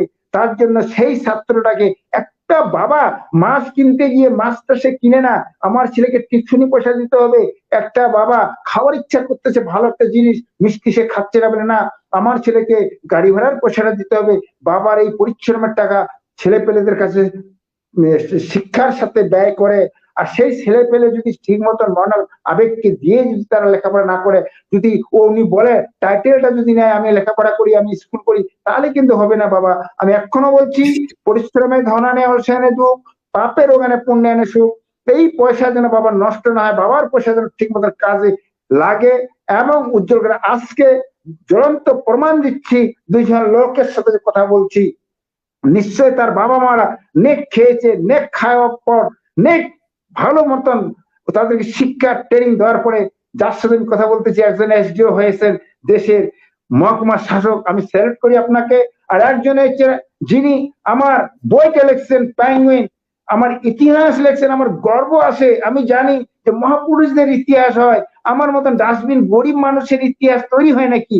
সেটা আবার দেখতেছি ইংলিশে প্লেন ঘাটিতে একজন লোক বলছে आप एम्बुलेंस दादा है, बोले हाँ मैं प्लेन घाटी में एक किताब किना हूँ, एम्बुलेंस दादा आपे है, बोले हाँ हमें है। हम बोला कहाँ मिला, बोले किताब स्टॉल में मिला, एम्बुलेंस दादा वहाँ नंबर मिला, हम इसीलिए आपको फोन किया। मैं बोलता है हाँ हाँ हाँ वो मेरा ही किताब है, आपको मैं सेल्यूट करता हूँ, प्रणाम करता हूँ, मेरा किताब आपका नजर में आ गया है, आपका पापा माँ को मेरा जरूर प्रणाम दीजिए। তো এই যে 2জন লোক বসে আছে, ইতিহাস লিখতে পারে, ইতিহাস গড়াইতে পারে, সব সময় ভাববেন যে আমি কিছু লিখে দিব, ইতিহাস গড়ব, পেপার যেন পেপারে খবরটা যেন আমি পাঠাইতে পারি, পেপার পড়বোটা কম, এই চেষ্টাটা অনেকে আমি চাই যে তোমরা, আমি যেন বলতে পারি অমুকের বাবাটা যাচ্ছে রে, আজকে আমি যেন এইটা দেখতেছি এই যে সাহেবের বাবা যাচ্ছে, ওই যে যাচ্ছে এটা এই সাহেবের বাবা হয়। এই যে বিশ্বজিৎ ঝা যে আমার বই লিখছিলেন না, ওনার বাবা কিন্তু এটা হয়। আমি প্রত্যেকটা ছেলেকে বলবো এই দৃষ্টি তোমরা রাখো, শিক্ষা অর্জন করো। নিশ্চয়ই পুরস্কার কিছু না, খেলতে পারলেই পুরস্কার, খেলতে পারলেই পুরস্কার, ইচ্ছা অনেকে বলে আমার ইচ্ছা করতেছে এটা করতে, ইচ্ছার সাথে শক্তি লাগাইতে হবে। চায়ের কাপ আছে, চা খাওয়ার ইচ্ছা করতেছে, যদি আমি হাতটা না লাগাই, মুখে যদি কাপটা না ঢুকাই, তাহলে ইচ্ছা শক্তি দুটা একসাথে করে আমাদেরকে এগোতে হবে। প্রত্যেকটা স্টুডেন্টকে আমি বারবার বলবো, তোমরা কিন্তু ইচ্ছা শক্তির সাথে লেখাপড়া করে এগিয়ে যাও, সায়েন্টিস্ট বানাও, তোমরা ইঞ্জিনিয়ার বানাও, পাইলট হও, তোমরা গবেষক হও। আমাদের দেশে যেন ভালো ভালো, আমরা অন্য দেশে ভরসা করবো কেন, অন্য দেশের আশা আকাঙ্ক্ষা করবো কেন? আমরা মানুষ, আমাদের ব্রেন আছে, সবকিছু যেন আমরা তৈরি করে যেন দেখাই দিতে পারি দেশটাকে। ভবিষ্যতে যারা কান্ডারি হয়ে উঠতেছে, যারা আসতেছে যুবক ছেলেরা, তারা যেন ভারত একটা ভালো তৈরি করতে পারে। সরকার কে? আমি আপনি সরকার? সরকার তো কেউ না, সরকার আপনি আপনি। আমরাই তো সরকারে যাব, আমরাই তো বলবো গতিতে, আমরাই তো চেয়ারে বসবো। তাই যোগ্যতা অর্জন করতে হবে রে বাবা, এমনি হলে হবে না, এমনি হবে না, যোগ্যতা অর্জন করেই সেখানে যেতে হবে। তাই আমি বলবো, একটা কি বলে টিচার কখনো তার রূপ দেখে নাম্বারটা দেয় না, যে এই মেয়েটা সুন্দরী, এই ছেলেটা সুন্দর, তাকে এত নম্বর দেয় না। তার ল্যাঙ্গুয়েজ দেখবে, তার হ্যান্ড রাইটিং দিবে, তারপর নাম্বারটা দিবে। একটা ডাক্তার সুন্দরী মেয়েকে দেখবে না যে সুন্দরী আছে, এর ওষুধটা একটু ভালো করে দেয়, রোগ কি হয় হোক। একটা ডাক্তার কোনদিন বিশ্লেষণ করে, ডাক্তার দেখে রোগটা, রোগের মধ্যে কি আছে দেওয়াটার মধ্যে, সেই প্রেসক্রিপশন লেখে। তাই আমি মনে করি তোমাদের মধ্যে কিছু প্রতিভা চলে আসুক, বাচ্চাদের মধ্যে, যারা স্কুলের ভিতরে ঢুকাও, ব্রেন আসুক, ঢুকুক, কিছু লেখো। আজকে বিশ্বজিৎ একটা আমার বই লেখছে, আমার এটা খুব গর্ব হচ্ছে। আমি ডাস্টবিনের লোক, গরিব লোক, আমি ভাষা জানি না, কাকে কি বলতে হয় কাকে কি বলতে হয় না, কখনো আমি ভুলভাল বলে ফেলি। কিন্তু এটা তো আমার ব্রেন আছে। রাস্তায় একটা লোক পড়ে আছে, তাকে তুলে নিয়ে হসপিটাল নিয়ে যাই। এটাও তো বলতে আছে একটা মায়ের জাতি নারী, ব্রেন শর্ট, হয়তো তার পরনের কাপড়টা ঠিক না, ছিঁড়া, তাকে একটু পড়াই দেই। আপনাকে অন ক্যামেরায় বলছি, আমার ছেলে আর আমি কলকাতা যাচ্ছি, এমন এক জায়গায় একটা মহিলা মেয়ে বসে আছে ল্যাংটা অবস্থায়, আমার ছেলে পিছনে, বড় ছেলে, ওকে বিবাহিত দিছি। আমি ছেলেটাকে বললাম, বাবারে দেখ তুই, মেয়েটাও ল্যাংটায় বসে আছে এমন জায়গায়, টাউনের মধ্যে, একটা বাজারের মধ্যে, এত মানুষ চলাফেরা করছে, একটা হসপিটালের সামনে পড়ায় বসে আছে। বা আমাকে ছেলে বলছে, বাবা হ্যাঁ ল্যাংটায় আছে। ফট করে ওকে ব্যাগটা দিলাম, ব্যাগটা দিয়ে দৌড়ে গিয়ে একটা নাইটি কিনে এনে তাকে যখন পড়াই দিলাম, পাগলিটা হাসতে হাসতে নাইটিটা একটু গুছাই নিয়ে হাঁটা আরম্ভ করলো। আমি তখনই দেখলাম যে দেখো, ওর কাপড়টা ছিল না জন্য, ল্যাংটা অবস্থা আছে জন্য সে ওখানে লুকায় কোনার মধ্যে ছুপাই আছে। ও স্মরণশক্তি কিছুটা হয়তো আসছে, কিন্তু এত মানুষ গেল, তার চোখে কি একটুকু পড়লো না এই এই পাগলটার মধ্যে? আমার ছেলে বলছে, বাবা ঠিক করছো তুমি, ওটা নাইটিটা পড়ে। ওইখানকার একটা ভদ্রলোক বলছে, আপনি নিজে পড়াই দিলেন? আরে কে পড়াই দিবে, ওর তো হুঁশ জ্ঞানে নাই। তার যদি হুঁশ জ্ঞান থাকতো তাহলে ওই অবস্থায় থাকতো নাকি? কিন্তু মানুষের তো হুঁশ ছিল, ওদের তো হাজারো লোক গিয়েছিল, তার নজরে কি পড়ে নাই? এইটা কার জন্য আমি অনুরোধ করে বলবো প্রত্যেক দর্শক ভাইদের, যে রাস্তাঘাটে কোনো লোক এরকম দেখলে আপনার দয়া করে কমসে কম চোখ তুলে দেখবেন যে লোকটা কোনো হয়েছে নাকি, কোনো কিছু। এখন এটা ভয় নাই, সরকার থেকে বলে দিয়েছে যে গাড়ি অ্যাক্সিডেন্ট হলে আপনারা ফোন করবেন, আপনার নামে কোনো কেস হবে না। রাস্তায় পড়ে থাকলে ফোন করবেন পুলিশকে, আপনার নামে কেস হবে না। দয়া করে এইসব কাজগুলাই তো হলো ধর্মের কাজ, এগুলো সব কাজগুলাই তো জ্ঞানের কাজ, এটাই তো অর্জন করতে হয়। তাই আমি বলি, এখানে বড় বড় দুইজন পুরুষ যে আছেন, মহান পুরুষ আমার দিক থেকে, যাকে দেখতে পাচ্ছি এসডিও, আর একজন হচ্ছেন বিশ্বজিৎ ঝা বাবু। উনি চীনে আবার পূজা করতে গেছিলেন, আবার উনি আবার পূজারী।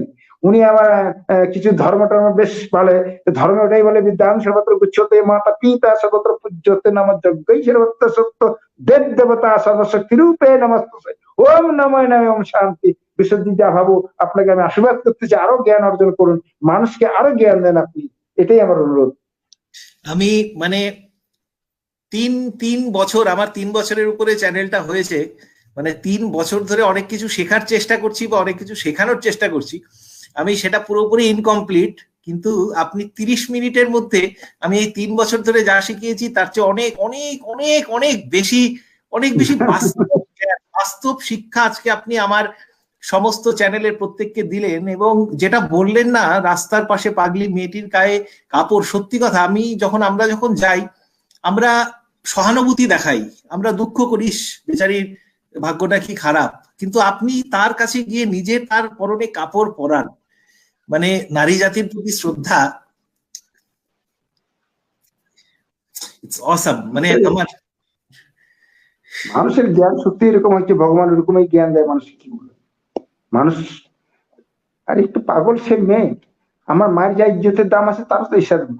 ভারতের একজন আমাদের পশ্চিমবঙ্গের একজন মাননীয় মুখ্যমন্ত্রী, ও একজন মহিলা, ওনার যা দাম আছে, সম্মান আছে। একটা পাগিলির যে মহিলা, তারও তো সম্মান আছে। মানুষের কি এটা চোখে একটু জ্ঞান আসলো না? আমার ছেলের সামনে একটা ল্যাংটা মেয়ে, একটা পাগল মেয়েটাকে আমি পড়াই দিলাম, আর আমার ছেলে দাঁড়ায় থাকলো। কি জামায় আমরা বাস করি দাদা? আমি কিন্তু ট্রেন ধরতেছিলাম, ট্রেনও ছাড়তেছে এদিকে, আর এদিকে এই জিনিসটা, যাক উপরওয়ালা ছিল, ট্রেনটা পেয়েছিলাম, গেলাম, আমার কোনো আপত্তি হয়নি। কিন্তু রক্ত মাংসের শরীরটা, কিন্তু বিবেকটা, ব্রেনটা, সেটা ঈশ্বর সবাইকে দিয়েছে। কিন্তু এমন এমন কিছু কিছু লোক আমাদের আছে যার অহংকার, জ্ঞান এসব আসে না। এসি গাড়ি, এসি ঘরে শোয়, 10টা পুজো, 10টা ঈদে ঘুরে বউকে বলে আজকে খুব ফাইন ঘোরা হলো, কিন্তু রেড লাইট জ্বললো ট্রাফিকে, একটা বাচ্চা কোলে নিয়ে গেল, 10টা টাকা দাও। উনি কি করলেন? উনি সিসাটা উঠাই দিলেন, হায় মোবাইল খুঁচাচ্ছে না পেপার পড়তেছে।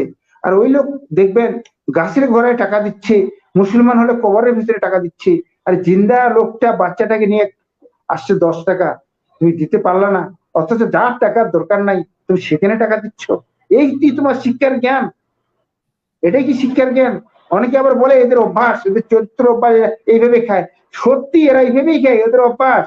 দাও না, তুমি দেনেওয়ালা দাও, তুমি দেনেওয়ালা দাও, তুমি পূর্ণ লেখনেওয়ালা মালিক না, উপরওয়ালা লিখবে।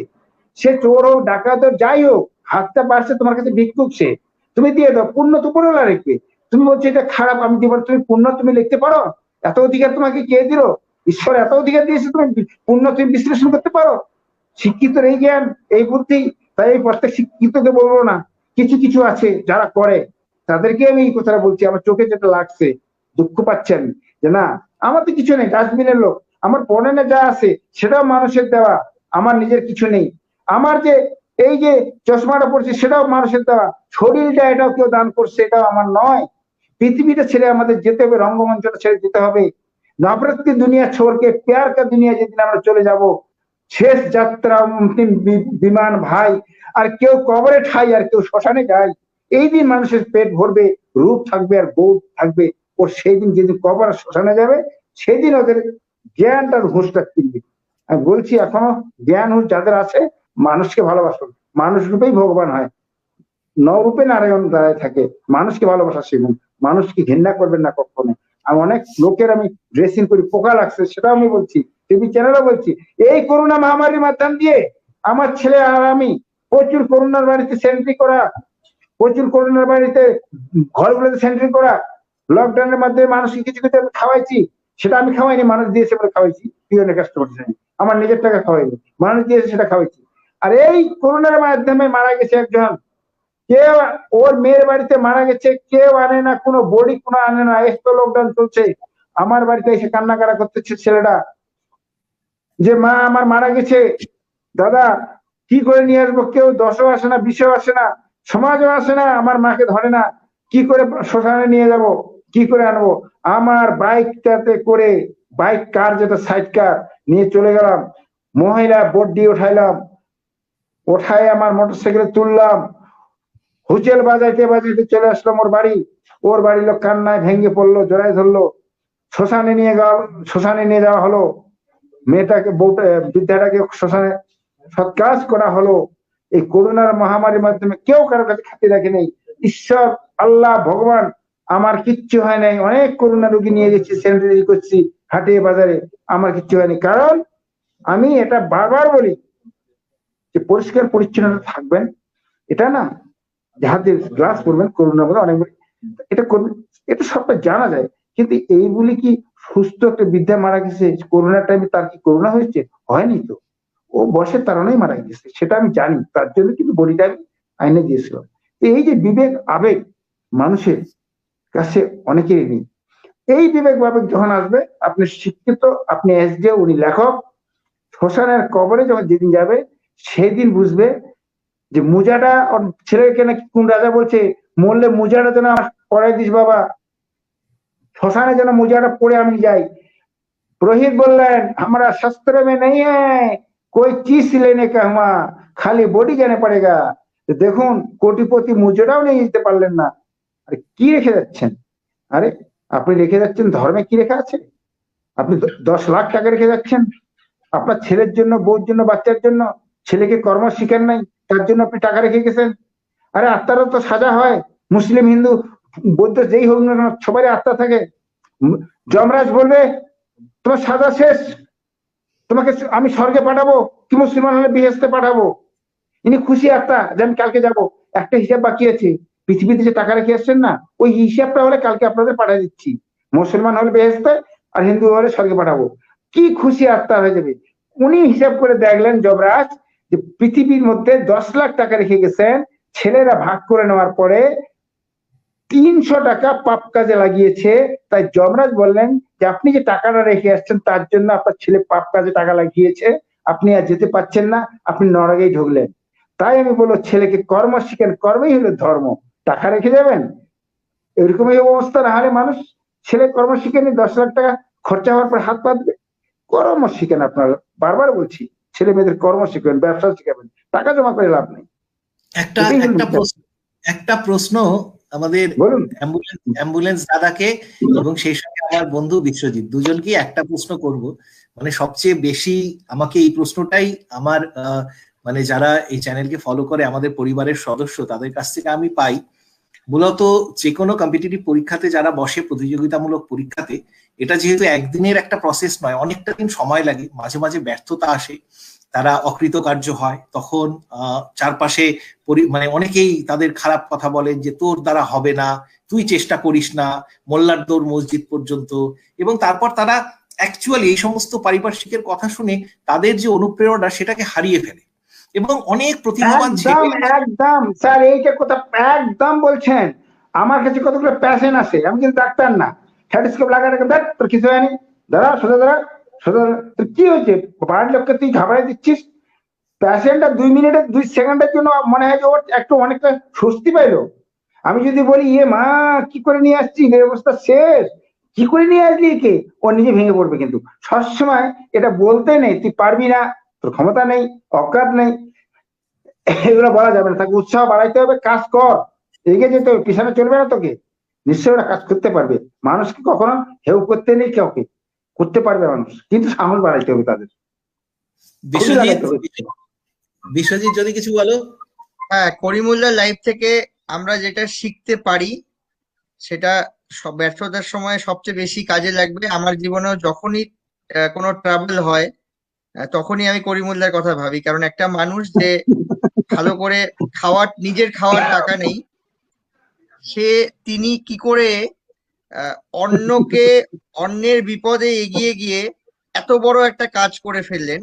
যার সাইকেল কেনার টাকা নেই তিনি হ্যাঁ বাইক হ্যাঁ হ্যাঁ। কিনে ফেললেন, এবং বাইক শুধু কিনলেনই না, সেই বাইকে ফ্রিতে লোককে হসপিটালে পৌঁছাতে শুরু করলেন। তো করিমুল্লার লাইফ থেকে আমার বইয়ে বারবার করে একটা কথাই আমি বলেছি যে যখনই কোনো কিছু মনে হবে যে এটা আমার দ্বারা অসম্ভব, আমি অ্যাচিভ করতে পারবো না, শুধু করিমুল্লার কথা ভাববেন। একজন চা বাগানের লেবারার, একজন চা বাগানের শ্রমিক, তিনি যদি এত বড় কাজ করতে পারেন, তিনি যদি এত মানুষের জীবন বাঁচাতে পারেন, তাহলে করিমুল্লার থেকে আমরা সবাই ভালো আছি, করিমুল্লার থেকে আমরা সবাই বেটার পজিশনে আছি। তাহলে এটাই হচ্ছে শিক্ষা, যে জীবনে কোনো কিছু অসম্ভব না। আর আমার নিজের জীবনের কথা সামান্য একটু বলবো, অন্যদিন আমরা সব কিছু আমি ডিসকাস করবো, সেটা অন্য, আজকের করিমুল্লাই আমাদের সেন্ট্রাল টপিক। আমি ক্লাস 9-এ উঠে ইংলিশ শিখেছি। তারপরে আমি ইংলিশ পেপার প্রথমে পেয়েছি হচ্ছে ক্লাস 11-এ। তারপর থেকে ইংলিশ শেখা শুরু, এবং প্রথম স্ট্যান্ডার মধ্যে আমার মানে বেশিরভাগ ওয়ার্ডই অজানা ছিল। তারপর আমি যে মানে আমার আসে যে না আমি ইংলিশ শিখেই ছাড়বো। 1997 থেকে 8 বছরের মধ্যে আমি ইংলিশ পেপারে কাজ করেছি, ইংলিশ পেপারে এজ এ রিপোর্টার কাজ করেছি, এবং 10 বছর ন্যাশনাল মিডিয়াতে সাফল্যের সঙ্গে কাজ করে এসে একটা ইংলিশে বই লিখেছি। আমি বাংলাতেও লিখতে পারতাম, আমি বাংলাতেও আমার মাতৃভাষা, কিন্তু এই কোথাও একটা চ্যালেঞ্জ ছিল যে ইংলিশে, এটাও একটা আমার এই চ্যালেঞ্জেরই একটা পার্ট, যে আমি করে দেখাবো। আমাকে একজন বলেছিল যে আমার বাবা বাবা গেছিলেন ওনাকে যে আমাকে পড়ানোর জন্য। উনি বলেছিলেন, যেহেতু আমি গ্রামে ঘুরে বেড়াতাম, অত পড়াশোনাটা সিরিয়াসলি করতাম না, তো আমাকে বাবাকে বলেছিল তোর ছেলেকে আমি পড়াবো, তোর ছেলে সারাদিন ঘুরে বেড়ায় বড় বড় বড় ছেলেদের সঙ্গে, ও বাজে হয়ে গেছে। তো আমি নিজেও একটা স্কুল চালাই, সেখানেও আমি বারবার বলি কোনো টিচার যদি এসে বলে এই ছেলেটা খারাপ, এর দ্বারা কিছু হবে না, আমি বিশ্বাস করি সবার মধ্যে অসম্ভব শক্তি আছে। আর পৃথিবীতে বড় বড় কাজ তারাই করে যারা মানে কিছু করতে পারে না লাইফে। করিমুল দাও কিন্তু একটা সময় কিছুই চাকরি বাকরি কাজ কর্ম কোনো কিছুতেই উনি ভালো সাফল্য পাননি। অ্যাজ এ হাজবেন্ড খুব ভালো না, অ্যাজ এ পরিবারের মানে কোনো কিছু রোলেই কিন্তু সফল না। কিন্তু মানুষ একটা হিন্দি আমি আজকে একটু বলবো, কারণ হিন্দি মাতৃভাষা তো সবারই মাতৃভাষা। তো जो कुछ नहीं करता है वो कमाल करता है। তো করিমুল দাও এটার প্রমাণ যে জীবনে যারা রিজেক্টেড, পৃথিবীর ইতিহাসে সবচেয়ে বড় কাজ যারাই করেছে তারা রিজেক্টেড। সমাজ যাদের রিজেক্টেড, আমি একটা ছোট্ট গল্প করব। আমি এর মধ্যে আমার গ্রামে আমাকে নিয়ে কি এক্সপেকটেশন, আমি আমার গাড়ি নিয়ে দাঁড়িয়ে আছি, মানে আমার আমার এক ভ্যানওয়ালা কাকু আমাকে এসে বলছে যে বাবু তুই গাড়িটা চালাচ্ছিস এটা কার গাড়ি? তখন প্রথমে বলছি যে আমি বুঝতে পারিনি হঠাৎ করে। তো ও বলছে যে কোন মালিকের গাড়ি? তো আমার গ্রামে আমার এর সম্পর্কে এক্সপেকটেশন হচ্ছে কোন মালিকের, আমি যদি ভালো ভালো গাড়ি চালাই আর ড্রাইভার হই তাহলেই আমার অনেক। তো আমিও এক সময় ছিল যে অলমোস্ট পড়াশোনা ছাড়তে বসেছিলাম, অলমোস্ট রিজেক্টেড ছিলাম। লোক ভেবেছিল যে আমার পড়াশোনা হবে না, বাট মজা জীবনের রিজেক্টেড হওয়ার মধ্যে থেকেই আছে। রিজেক্টেড হয়ে বড় সাফল্য হওয়াটাই হচ্ছে মজা। যে যে যে জীবনে রিজেক্টেড হয়নি, যে জীবনে ফেলিয়ার দেখেনি, সে তো জীবনের মানেই বোঝে না। আমরা আমরা এমন একটা সময় দিল্লিতে ছিল করিমুলদা, এমন একটা সময় আমাদের দিল্লিতে আমরা কাটিয়েছি, আমাদের পকেটে 25 টাকা, দুর্গাপুজোর অষ্টমী, এবং আমরা মাংস খাবো। তারপরে কি নাটক করে আমরা সেই মাংসটা কিনেছিলাম, সেটা আমরা একটা পরে অভিজ্ঞতাটা শেয়ার করবো। আমি এটাকে শেয়ার করেছি। এই সময় আমার সঙ্গে যে বন্ধুটি ছিল সেই বিশ্বজিৎ ঝাই, মানে যারা আরেকটা খুব আমার মানে থাকবে, অনুরোধ থাকবে, মানে আমার মনে হয় যে মানে সফল ব্যক্তি আমরা বলতাম, মানে আমি কথাটাকে কখনো বিশ্বাস করি না যে প্রত্যেক সফল ব্যক্তির পেছনে একজন নারী থাকে, এই কথাটা আমরা ছোটবেলা থেকে শুনে এসেছি, আমাদের এভাবে বোঝানো হয়েছে। আমি কখনো এই কথাটা বিশ্বাস করি না, কারণ সফল ব্যক্তির পেছনে কোনো নারী থাকে না, সফল ব্যক্তির সঙ্গে এক সারিতে নারী থাকে। এবং এটা আমি মানে আমার নিজের পরিবারের ক্ষেত্রেও, আমার মা, আমার স্ত্রী বা আমার পরবর্তীকালে মেয়ে, যেহেতু আমার ছেলে মেয়ে দুজনেই আছে, প্রত্যেকেই মানে আমি সেইটাই বিশ্বাস করি। কিন্তু আজকে একটা আমার ছোট্ট অনুরোধ থাকবে, মানে করিমুল হক পদ্মশ্রী বাইক অ্যাম্বুলেন্স দাদা করিমুল হক সাহেব হওয়ার সময় তার পাশে যে নারীকে পেয়েছেন, মানে তিনি তো আজকের জায়গাতে এসেছেন তার কিন্তু যার জন্য এই সারল্য, যাকে সব সময় পাশে পেয়েছেন তিনি, এবং করিমুল হক সাহেবের ছেলেও অনেক বড় হয়েছে। আমরা সবাই আশা করব করিমুল হকের অনুপ্রেরণার উৎস এই দুজন মানুষকে, অর্থাৎ ওনার স্ত্রী সহধর্মিনী এবং ওনার পুত্র সন্তান দুজনকে একটু ফ্রেমে দেখতে চাই। সবাই আমরা অনুরোধ করছি আপনাকে, যদি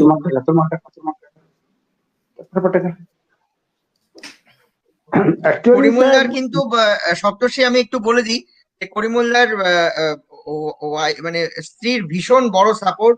রাত্রেবেলা উনি যখন রাতের অন্ধকারে উঠে চলে যেতেন, ইভেন এরকম হয়েছে করিমুল্লার দুটো পেশেন্ট, হয়তো একটা পেশেন্ট আছে জলপাইগুড়িতে আছে, তো ওনার স্ত্রী কিন্তু গিয়ে পেশেন্টের সঙ্গে গিয়ে থেকেছেন জলপাইগুড়িতে। এবং উনি, আমি তো লাস্ট 5-6 বছর ধরে ওনার বাড়িতে যাচ্ছি এবং রেগুলার মানে অতিথি আপ্যায়ন থেকে শুরু করে ওনার কাজের যে সাপোর্ট, এবং এর মানে মানে ওনার স্বামী ভালো থাকবেন, যে কোনো কিছুতে ভালো থাকবেন, যার যেটা করে খুশি থাকবেন। আমি দেখেছি আমার মানে সমস্ত অভিজ্ঞতায় আমি দেখেছি যে প্রত্যেকের জীবনে, প্রত্যেক সফল মানুষের জীবনে এরকম একজন অভিজ্ঞতা থাকে। ওনার ক্ষেত্রেও দেখেছি যে কিভাবে করে উনি ওনার কাজকে সাপোর্ট করেন, পাশে দেখিয়েছেন। আমি আমার বইয়ে একটা গোটা চ্যাপ্টারই লিখেছি যে করিমুল্লার ফ্যামিলি নিয়ে, কিভাবে সব দুই ছেলেরা সাপোর্ট করছে, ওনার ওয়াইফ সাপোর্ট করছেন। তো সবাই মিলে যেভাবে না করলে করিমুল্লা আজকের করিমুল্লা হতে পারতো না। এবং মা ইন্সপিরেশন, তাদেরকে আমরা দেখবো, মা ইন্সপিরেশন আর ওয়াইফ হচ্ছে একদম constant supporter, rock of Gibraltar. আচ্ছা দাদা, একটু প্রথমে বইটাকে একবার দেখান আমাদের। এটা হলো বিশ্বজিৎ ঝা বাবুর বই, আমার যে লিখছেন এই যে বই বাইক অ্যাম্বুলেন্স দাদা, এই বইটাতে আছে। যাক, আমার সৌভাগ্য যে এই বইটার মধ্যে আমার ফ্যামিলিরা ছোট থেকে আছে, লিখেছে, দেখতে পাচ্ছেন। আজকে আমার গর্বে বুক ভরে যাচ্ছে এই কথাটা ভেবে যে একজন পদ্মশ্রী মানুষ তার নিজের জীবনের যে বইটা লিখেছে, এবং সেটাও আমি পেঙ্গুইন, সেটা লিখেছে আমার ছোটবেলার সবচেয়ে দুঃখের দিনে পাশে থাকা সেই বন্ধু। I am proud of you Biswajit, I am proud of you. এবং সেটাই মানে এটাই সবচেয়ে বড় চ্যালেঞ্জ ছিল যে আমি ইংলিশটা শিখেছি এত লেটে, বাট একটা ইংলিশে বই এবং তাও বিশ্বের সেরা পাবলিশার প্রকাশ করেছে। আমি ওটাই বলতে চাইছি যে সবাই যাতে কোনো কিছু মানে শেষ বলে কোনো ব্যাপার নেই, হতাশ হওয়ার কোনো জায়গা নেই জীবনে। একদম, প্রত্যেকটা মুহূর্তে এনজয় করতে হবে, প্রত্যেকটা মুহূর্তে এনজয় করতে হবে। এবং হতাশ হলে ভাবতে হবে যে, এবং খারাপ টাইম আসলে ভাবতে হবে যে আমার যদি কোনোদিন বড় হই তাহলে এগুলোই গল্প, মানে সুন্দর গল্প করে গর্ব করে বলার মতো জায়গা হবে। এবং আমি আর তুই সবসময় একটা কাজ করতাম যে আমরা বলতাম যে নিজেকে নিয়ে একটু হিউমার করতে হবে, মানে নিজেকে নিয়ে ব্যঙ্গ করতে হবে, এবং যে নিজেকে নিয়ে ব্যঙ্গ করতে পারবে সে সবচেয়ে সফল হতে পারবে, সে জীবনে একটা জায়গায়। এবার আমাদের সামনে আসছে আমাদের ভালোবাসার, আমরা করজোরে প্রণাম জানাই সেই মানুষটিকে।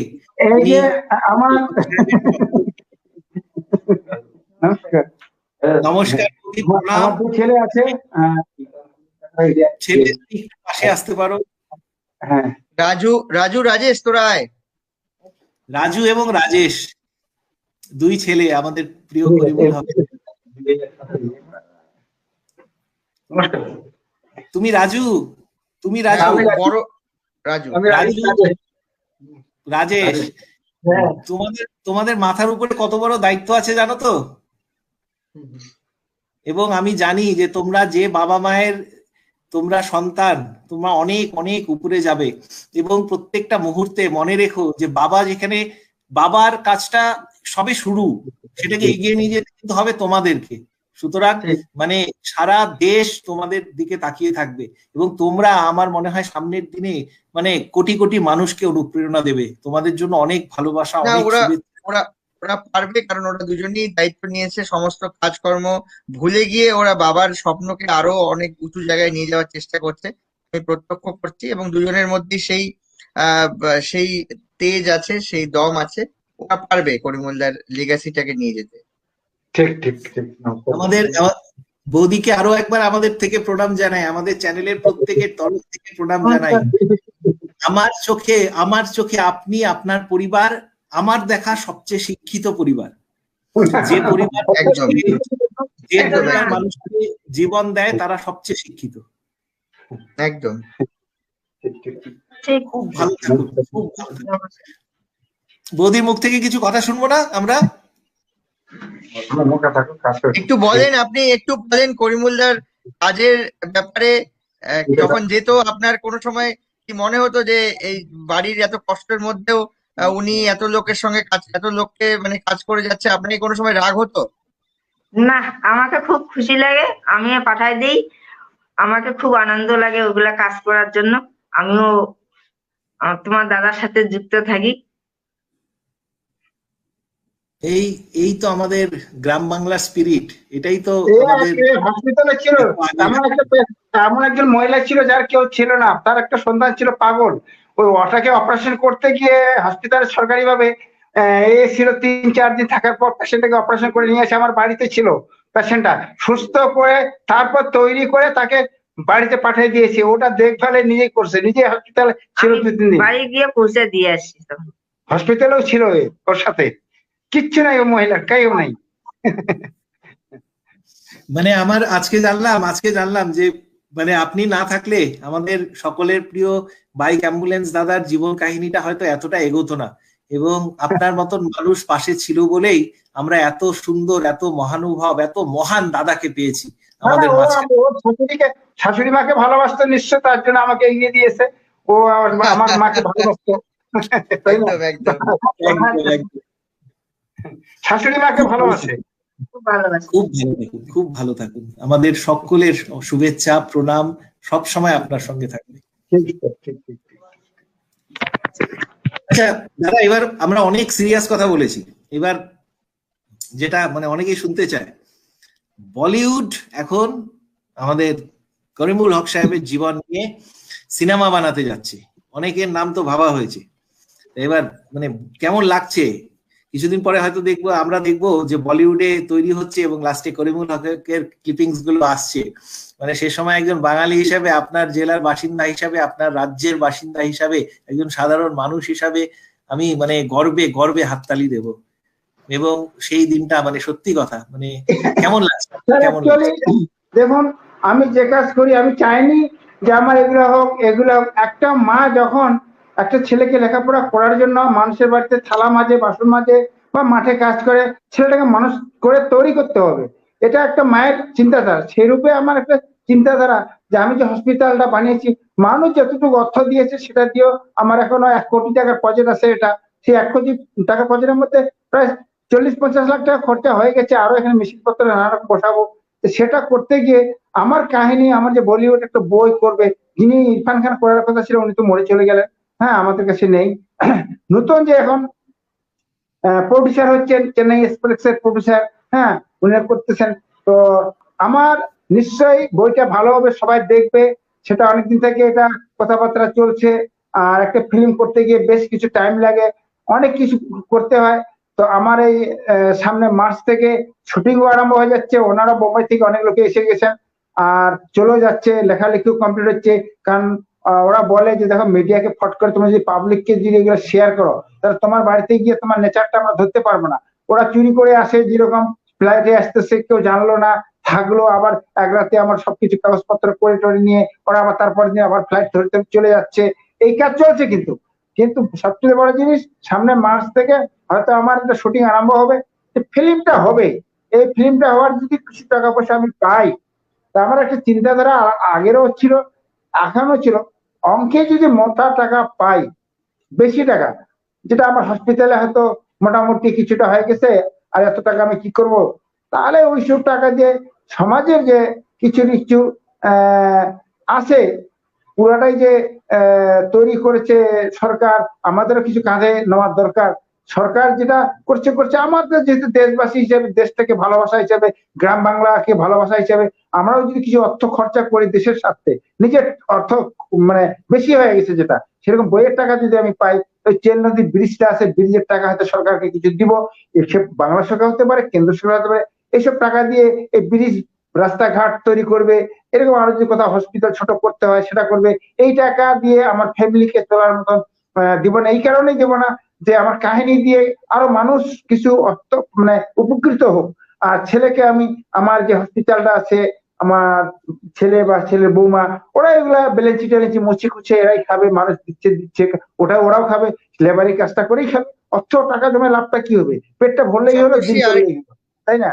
আমরা যেটা ডিসাইড করেছি সপ্তর্ষি, এটা বলতে চাই সবাইকে, যে আমরা এই বই থেকেও যেটুকুই ইনকাম হবে, যেটা যাই হোক, সেটা সবটাই আমরা মানুষের কাজেই দান করব। এটা করিমুলদার আমি মিলে ডিসাইড করেছি। হ্যাঁ, আমরা এখানে পার্সোনাল, আমি বা করিমুলদা পার্সোনাল 1 টাকাও লাগাবো না আমাদের নিজস্ব পার্সোনাল কাজে। আমরা যা এইখান থেকে উপার্জন করব সবটাই মানুষের সেবায়, মানুষের কাজে। কি করব আমি দেখে নিচ্ছি, আমরা ফাইনালি কি আউটকাম আসে, তারপরে আমরা ডিসাইড করব। একটা স্কুল হতে পারে, কিছু হতে পারে, আমরা এটাই করব, মানব সেবায় কাজ করব। এটা উনি যে চিন্তাধারা করছে, আমি চাচ্ছি ওই চিন্তাধারা যদি আমরা ফলো আপ করে দিতে পারি, জিরো থেকে যদি একটু আপারে তুলে দিয়ে যদি মানে ছেলেটাকে দাঁড় করে দিয়ে যদি একটু আগাই দিতে পারি, হ্যাঁ হাঁটু দিচ্ছে, হাঁটু হাঁটু পাপা করতেছে, আমরা ওইসব ছেলেদের একটু যদি তুলে নিয়ে আগাই দিতে পারি, হ্যাঁ তাহলে এই চেষ্টাটা ওই বইয়ের টাকা দিয়ে আর কি বিশেষ চিন্তা পাবো। তাই বলছেন যে একটা ভালো একটা ব্রেনিয়াল তৈরি করতে পারি, আমরা কয়েকটা ছেলেকে যদি একটা স্টুডেন্ট ভালো মতন বানাইতে পারি, সেরকম শিক্ষা একটা ছোট মোটো যদি আমরা জারি করবো, সেটা একদম পূর্ণ আমরা মানে মানব সেবার কাজেই লাগাবো। একদম একদম ঠিক ঠিক ঠিক। একটা মানে যখন মানে এত স্বীকৃতি পান আপনি, মানে চারদিক থেকে এত স্বীকৃতি, মানে বই, আপনার জীবনী লেখা, আপনাকে নিয়ে সিনেমা তৈরি, পদ্মশ্রী পুরস্কার, সেই পদ্মশ্রী সম্মান, সেই সঙ্গে দেশ বিদেশ আমার নামে পোস্টাল স্ট্যাম্প হয়েছে, পোস্টাল স্ট্যাম্প, এই মাইলস্টোন আমার নামে পোস্টাল ডিপার্টমেন্ট থেকে দিল। এত স্বীকৃতির পরে কি মনে হয়? এটা কি ইংরেজি বই একজন আইনে দিছে, তোর নামে বই বাইরে দিছে রে? রিডার্স ডাইজেস্ট কভার স্টোরি ছিল করিমুলদার। তাহলে এত এত স্বীকৃতির পরে কি মনে হয় দাদা, মানে এটা কি আনন্দ মনে হয়? হচ্ছে, কাজ করার বেশি উৎসাহ। আমার ছেলেকে বলছি, দেখ আমি লেখাপড়া করি নাই, আমি এত কিছু পাচ্ছি, তোরাও কাজ। ছোট ছেলে বলছে, বড় ছেলে বলছে, হ্যাঁ এসব কাজ করলে তাহলে শুনেন, লেখাপড়া করলে একটা অর্থ অর্জন করে পাওয়া যাবে, বিনা লেখাপড়া করে কিন্তু করা যায়। সেটা মানুষ দেওয়ার আছে, নেওয়ার লোক নেই, কাকে দিবে, কোথায় দিবে, এসব চিন্তা ভাবনা করে। তো সেটাও একটা, আমার এই যে হসপিটাল তৈরি করতেছে, মানুষ আসছে, দিচ্ছে, খাচ্ছি, আর এই কাজের মধ্যে এইসব স্বীকৃতি পাচ্ছি।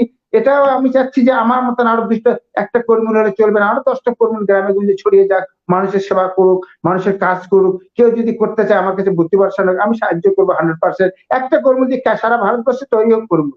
রাস্তাঘাট যেখানে অচল আছে, এদিক ওদিক মোটরসাইকেলে না ঘুরে হয়তো গ্রামের একটা লোক অসুস্থ পড়েছে, তাকে তুলে নিয়ে ডাক্তারকে দেখানো, ওষুধটা দিয়ে পাঠিয়ে দেওয়া, এটা সেবামূলক কাজ যে কোনো ছেলে করতে পারে। এটা আমি বলবো, এটা মনে বিবেক আর আবেগ লাগে।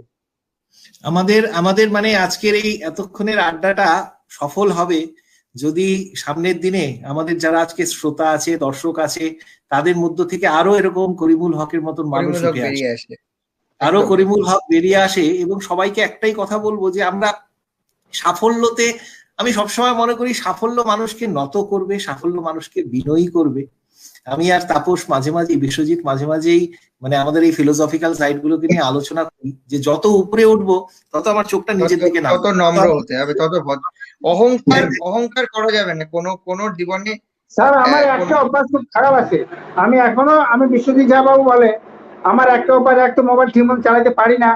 আপনার বাড়িতে চা খাইলাম, ভাত খাইলাম, আমি 10 কিলোমিটার যাব, তখন আপনি যদি ফোন করেন, হ্যাঁ আমি বলে দিই আপনি কে বলছেন, এইটা কথা বলে দিব, আপনি কে বলছেন, আমি চিনি না, মানুষ বিশ্লেষণ করতে পারি না, কে সেটা পারি না। আমার সৌভাগ্য, আমার সৌভাগ্য, আমি মানে আমি জীবনে যতটুকু মানুষ দেখেছি, আজকে আমার অনেক শিক্ষককে পেয়েছি, খুব শ্রদ্ধার শিক্ষক আমার, কিন্তু আমার আজকে মনে হলো যে আমি আমার জীবনের সেরা শিক্ষকের সঙ্গে আজকে পরিচিত হলাম, যে এত সহজ সরল ভাবে মানে জীবন বোধকে শিখাতে পারে। আমার দায়িত্ব কর্তব্য কি এটা তো আমাকে মানে খাতায় কলমে কতবার পড়েছি, আমি বইয়ে পড়েছি, বিভিন্ন সিনেমা দেখে উপলব্ধি করি, কিন্তু এত সহজ ভাবে যে ভাবা যেতে পারে, মানে আপনি যেরকম ভাবে দায়িত্বের কথা বললেন, আমি আমাদের এই যারা দেখছে তাদের সবাইকে বলবো যে আমরা শুধু আজকে এই দেখাটা আমি স্যার একটা কথা বলি, আমি একটা কথা, আমি পেটে কথা রাখতে পারি না। আমি একটা কথা বলি, যেই আমাদের দেশের একজন, যেই পলিটিক্যাল পার্টি হোক, কি প্রধানমন্ত্রী, তো সে প্রধানমন্ত্রী আদর করে যত্ন করে আমাকে নিমন্ত্রণ করছিল চিঠি দিয়ে, সে গভর্নমেন্টের হয়ে, গভর্নমেন্টের চিঠিতে। আমি পড়তে পারি না, ডিএম কে দিয়ে পড়ালাম, ডিএম বলছি বক্তব্য জানে বলা প্রধানমন্ত্রী। আমার কিন্তু 4টা পেশেন্ট ছিল, আমি ফোনে বললাম স্যার আমি জানি না সেটা, ভজন में बोलता है मैं 4 पेशेंट है ब्लड देने पड़ेगा। দেখুন আমি কিন্তু ওনাকে রেসপেক্ট করি, সবকিছু মারি, আমি যদি চলে যাই 4টা পেশেন্টের মধ্যে একটা কিন্তু মারা যেতই, কারণ ব্লাড কে দিত, কি করতো, হাউ খাইতো, দেশে গ্রামের লোক তো হাউ খাইতো, যে আমার বাড়ির বারোটা চলে গেছে, আমার কি হবে, আমার কি হবে। তো সবচেয়ে বড় জিনিস, আমার এটাকেও প্রধানমন্ত্রী মান্যতা দিয়ে ছেড়ে দিয়েছে, বাধাইও তোমরা কাম দেখতে, যাই নাই মনে করেন। কিন্তু সবচেয়ে বড় জিনিস হলো, যতই কাজ থাকুক না কেন, কাজের মাধ্যম দিয়েও কিছুটা সেবামূলক কাজ করা যায়, যদি বিবেক থাকে, আবেগ থাকে। এটা কিন্তু তৈরি করতে হবে স্যার নিজেকে। ট্রেনিং নাই, কলেজ নাই, শিক্ষা নাই, দাম নাই, গাছে ফলে না, কেউ ওটা বলবে না। আবেগ বিবেকটা একটু লাগাইতে হবে। দেশের যেহেতু খাই, দেশের মানুষের কাজ করি, দেশের কাজ করি, আমিও চলি, মাটি শ্মশান এই দেশে আমার হবে, করবো তো, সামান্য একটা ঝুপড়ি হলেই তো চলে, শুধু ঘুমাবো একটু, হাওয়া বাতাস যেন না লাগে, আর মানুষের সাথে মিশে থাকবো। এটা নয় যে কলকাতা, দিল্লি, বোম্বাই, অনেক জায়গায় গেলাম, বড় বড় বাড়িতে গেলাম, একই সিঁড়ি দিয়ে নামতেছে, ধাক্কা লাগতেছে, ইংরেজি দিয়ে বলতেছে সরি সরি, ওকে ওকে, ও কি বলছে, কিন্তু লোকটা পাশের বাড়ির রুমটাতে এক লোক থাকে, তার সাথে কথা নাই, চিনে না, জানে না, এই যে ভ্রাতৃত্ব বোধটা হয় না। 3 দিন পর একটা ফ্ল্যাটে, শহরের কথা বলছি, 2টা মানুষ থাকে, হয়তো কেউ চাকরিতে গেছে, বা একাই ও থাকতেছে, অজ্ঞান হয়ে মারা গেছে, যখন গন্ধ বাড়িচ্ছে তখন বলছে চাঁদ, হ্যাঁ নাকি, হ্যাঁ কালকে জানলা দিয়ে লোকটাকে দেখছিলাম, তারপর দেখিনি। কিন্তু এর জানলা খুলে কথা বলো, কে বাড়িতে আসিস কিনা, আয় বিকেলে একটু চা খাবো, এই যে ভ্রাতৃত্ববোধ থাকে। হয়তো শহরের যে ফ্ল্যাটের মানুষগুলা, সবারই সাথে সম্পর্ক, ওর সাথে কথা বলো, ওর সাথে বলো, তাহলে বোঝা গেল যে লোকগুলো আমাদের ঠিক আছে, বয়স্ক মহিলা টহিলা থাকে, অনেকে ছেলে পেলেরা চাকরি বাকরি করে, তাহলে বোঝা যাচ্ছে বিদ্যাগুলো ঠিকই আছে। এই যে 3 দিনও কথা বলে না, মাসকে মাস কথা বলে না, একই স্বীকৃতি যাওয়া আশা করতেছে, ওকে ও চিনে না, ওকে ও চিনে না। কি শিক্ষা, কি এগুলা সমাজ? এগুলা সমাজ তো সবাইকে নিয়ে চলার পথ স্যার। কি ভূমিকম্পটা কি আসলে কি আমার একাকারে ভয়? তোমার ভয় নাই? ফ্ল্যাটটা যদি কোনো কিছু হয় কি আমার একাকারে ভয়? তোমার নাই? তাই সবাইকে, তোমার ফ্যামিলি ফ্ল্যাটের মধ্যে থাকো, খোঁজ খবর রাখো। কারো হয়তো ছেলে নেই, বৃদ্ধা একাই আছে, তাকেও খোঁজ নাও। এই যে এটা সম্পর্কটা যে থাকে না, আমি বিশেষ করে ওই জন্য শিক্ষিতদের বলতে পারি না, আমি অনুরোধ করি যে আপনাদের পায়ে পড়ি, কমসে কম পাশের বাড়িটার লোকের সাথে কথা বলুন একবার, কিরকম আছেন, মামা হোক, পিসি হোক, দাদা হোক, কাকু হোক, চাকরি সূত্রে এখানে আছে, এই ভ্রাতৃত্ববোধটা যেন অবশ্যই রাখে মানুষ। তাহলে হয়তো আমরা বিপদে পড়বো না, বিপদে পড়বো না, ঠিক থাকবো। টাইম টু টাইম ডাক্তার নিয়ে পাবো, টাইম টু টাইম এক গ্লাস জল পাবো, হয়তো আমি জীবনটা আমার বেঁচে দিতে পারে। হয়তো আমার স্ট্রোক হয়েছে, কেউ নেই, জলটা কেউ খাওয়াবে, সেই লোকটা আমি, কারণ পাশের লোকটাও চিনে না, একই ফ্ল্যাটে থাকে। অবাক কাণ্ড। এটা একটা মানুষের জ্ঞান আমি দেওয়ার মতো লোক না, কিন্তু আমি মনে করি এটা করা উচিত। দাদা এবার মানে আমরা এখানে যারা মানে আমাদেরকে দেখছে, অনেক ছাত্রছাত্রী আছে, দু চোখ ভরা স্বপ্ন, তারা অনেকবার হয়তো হার মেনেছে, কিন্তু স্বপ্ন দেখছে। আজকে সকলের কথা শুনে আবার নতুন করে স্বপ্ন দেখছে। এই স্বপ্ন দেখা ছাত্রছাত্রী যারা একদিন মানে বাংলার গর্ব, বাংলার গৌরব হবে, সেই ছাত্রছাত্রীদের উদ্দেশ্যে যদি কিছু বলেন। আমি ওদের কি বলবো, সবথেকে আমি একটা জিনিস বলবো, বাবা মা জন্ম দেয় দেবতা তুল্য, যেরকম একটা মা একটা বাবা ওরা জন্ম দেয়, লালন পালন করতে পারে, খাওয়াইতে পারে, কিন্তু বাবা মার থেকে ওইরকম সেম ধরনের যারা শিক্ষা দেয়, শিক্ষা গুরু, যাকে প্রিন্সিপাল বলি বা মাস্টারমশাই বলি, তারা কিন্তু সেম বাবা মার মর্যাদার লোক। আমি মনে করি তারা যদি হয়তো আমাদের কলেজ হোক, কোথায় হোক, হতে পারে কোনো বৈচিত্র্য, আলাদা আলাদা বৈচিত্র্যের মধ্যে সংগঠনের মধ্যে থাকতেই পারে, তাই বলে প্রিন্সিপালকে তালা বন্ধ করে দিয়ে চোখের জল প্রিন্সিপাল ফেলতেছে, এটা যেন না করে। শিক্ষাগুরুর সাথে আমি টেবিলে বসবো, কথা বলবো, টেবিলে কথা হবে, এরকম যেন হয় না। তাদের উদ্দেশ্যে আমি বলবো যে তোমরা যার জন্য শিক্ষার জন্য যাচ্ছ, যে জায়গাটাতে শিক্ষার ভান্ডারে, আর শিক্ষা গুরুকে যদি তোমরা অপমানিত করো, শিক্ষাগুরু কথা যদি না শোনো, তাহলে তুমি এত টাকা পয়সা খরচা করে বাবা মা তোমাদের পাঠাইলো, আর শিক্ষাগুরুর উপর অত্যাচার হইলো, তুমি কি শিখবে বাবা? কি শিখবে তুমি? শিক্ষাগুরু, শিক্ষার শেষ নাই, শিক্ষাই হলো গুরু। গুরু ব্যক্তিদের তোমাদের দেখতে হবে, আর শিক্ষা লাভ করে তোমরা ডাক্তার, ইঞ্জিনিয়ার, সায়েন্টিস্ট ভালো তৈরি হও। তোমরাও বড় বড় মঞ্চে আজকে যেমন যারা কথা বলছে, এরকম তোমরাও একদিন মঞ্চে গিয়ে কথা বলতে পারবে, ভিআইপি চেয়ারে গিয়ে বসতে পারবে। তোমাদের এই প্লেনে রাখা উচিত। আর সবসময়ের জন্য এটা বলা না হয়, কিরে তুই শার্টটা পরছিস, ভালো লাগে না, এটা আমাকে ভালো লাগে না, কিন্তু ওর টাকাটাই ছিল অতটুক, আর ওই শার্টটাই কিনছে, ওকে লজ্জা দেওয়া যাবে। বলতে হবে স্কুলে আসতে তো শার্টটাই ভালো লাগতেছে, কলেজে যেটা পরে আসি এত সুন্দর লাগতেছে না, এইটাই যদি বলা হয়, তো লেখাপড়াটা ভাই চালিয়ে যা, সুন্দর মনে শক্তিরা, ঠিক আছে। পাশে যে গরিব ছেলেরা ব্রেন ভালো, আমি একটা ডাক্তারের ছেলে, আমার ছেলের ব্রেন খারাপ, কিন্তু রিক্সাওয়ালার ছেলেটা ব্রেন ভালো, তাকে সাহায্য করার দরকার। কারণ আমার ছেলে যাতেই দিচ্ছি, কিন্তু ও হয়তো ব্রেন ওইটুকুই রাখছে, ভগবান সেটুকুই চলবে, আর ও আগায় যাচ্ছে।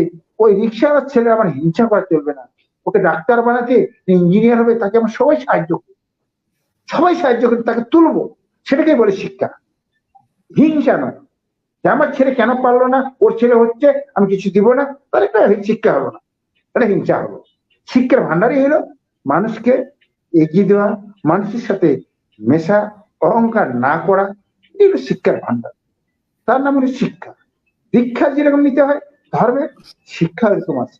তাই আমি যুবক ছেলেমেয়েরা যারা আছে, ইয়ং ব্যাচ যারা আছে, যারা কলেজে পড়তেছে, যারা স্কুলে পড়তেছে, শিক্ষাগুরুকে মান্যতা দাও, শিক্ষাগুরুদের কথা শোনো, আদব জ্ঞান সেভাবে কথা বলো, তাদেরকে প্রণাম করো, নমস্কার করো, সালাম করো, নিশ্চয়ই তারা আশীর্বাদ করবে। একটা কলেজের ছাত্র যদি চাকরি পায়, প্রথম ফার্স্ট আনন্দ পায় ওই স্কুলের কলেজের প্রিন্সিপাল, দেখলে আমার ছেলে চাকরি পেয়েছে, বাবা আমার থেকে বেশি আনন্দ পায়, দেখ আমার ওই ছেলে চাকরি পেয়েছি, আমার কলেজে পড়ে আজকে ডাক্তার হয়েছে, আমার কলেজে পড়ে ইঞ্জিনিয়ার হয়েছে, বুক ফুলে প্রিন্সিপাল কথা বলে, এটাই তো আনন্দ হয়। শিক্ষার মান তো এইটা, বাবা মার থেকে ওরা বেশি। শিক্ষাগুরুকে মর্যাদা দিয়ে তোমরা এগিয়ে যাও, প্রত্যেককে বলবো, ড্রেস দেখো না, তুমি পোশাক দেখো না, আবেগ বিবেক মনকে তোমরা ঠিক মতন রেখে লেখাপড়া চালিয়ে যাও, নিশ্চয়ই তোমরা পদ্মশ্রী পদ্মভূষণ পদ্মবিভূষণ ভারতরত্ন আরো দেশ থেকে অনেক প্রাইজ তোমরা আনতে পারবে। আরো বিরাট কোহলি, আমার সৌরভ গাঙ্গুলি, আমাদের ধোনি আরো তৈরি করতে হবে। তারা তো রিটায়ার হচ্ছে, দেশটা তো আমাদের রক্ষা করতে হবে, খেলা শিখতে হবে, মাঠে ঘাটে যেতে হবে। সময়টা একটা মানুষের গড় আয়ু 100 বছর, কিন্তু ঘর যদি হিসাব করে দেখায় আমার কাছে একটা মানুষের গড় আয়ু ইনকাম সোর্সের মাত্র 25 বছর। এই 25 বছর ইনকাম করে আমাকে চলতে হবে। কোনটা বল? আমি তো 100 বছর থাকলে তো 50% তো আমি ঘুমাইলাম রাতটা, রাতটা তো আমার কোনো কাজে আসলো না। তাহলে আমার 50 বছর গড় আয়ু থাকলো। বিদ্যা বসে আপনি ধরেন 10 বছর আমি কোনো কাজ করতে পারতেছি না, আপনি শিশুকালে 10 বছর কোনো ইনকাম করতে পারতেছেন না, তো 50 বছর তো 50% আমি বাদ দিলাম, রাত্রে ঘুমাইলাম 100 বছরের মধ্যে, আর 50 বছর আমি থাকলাম।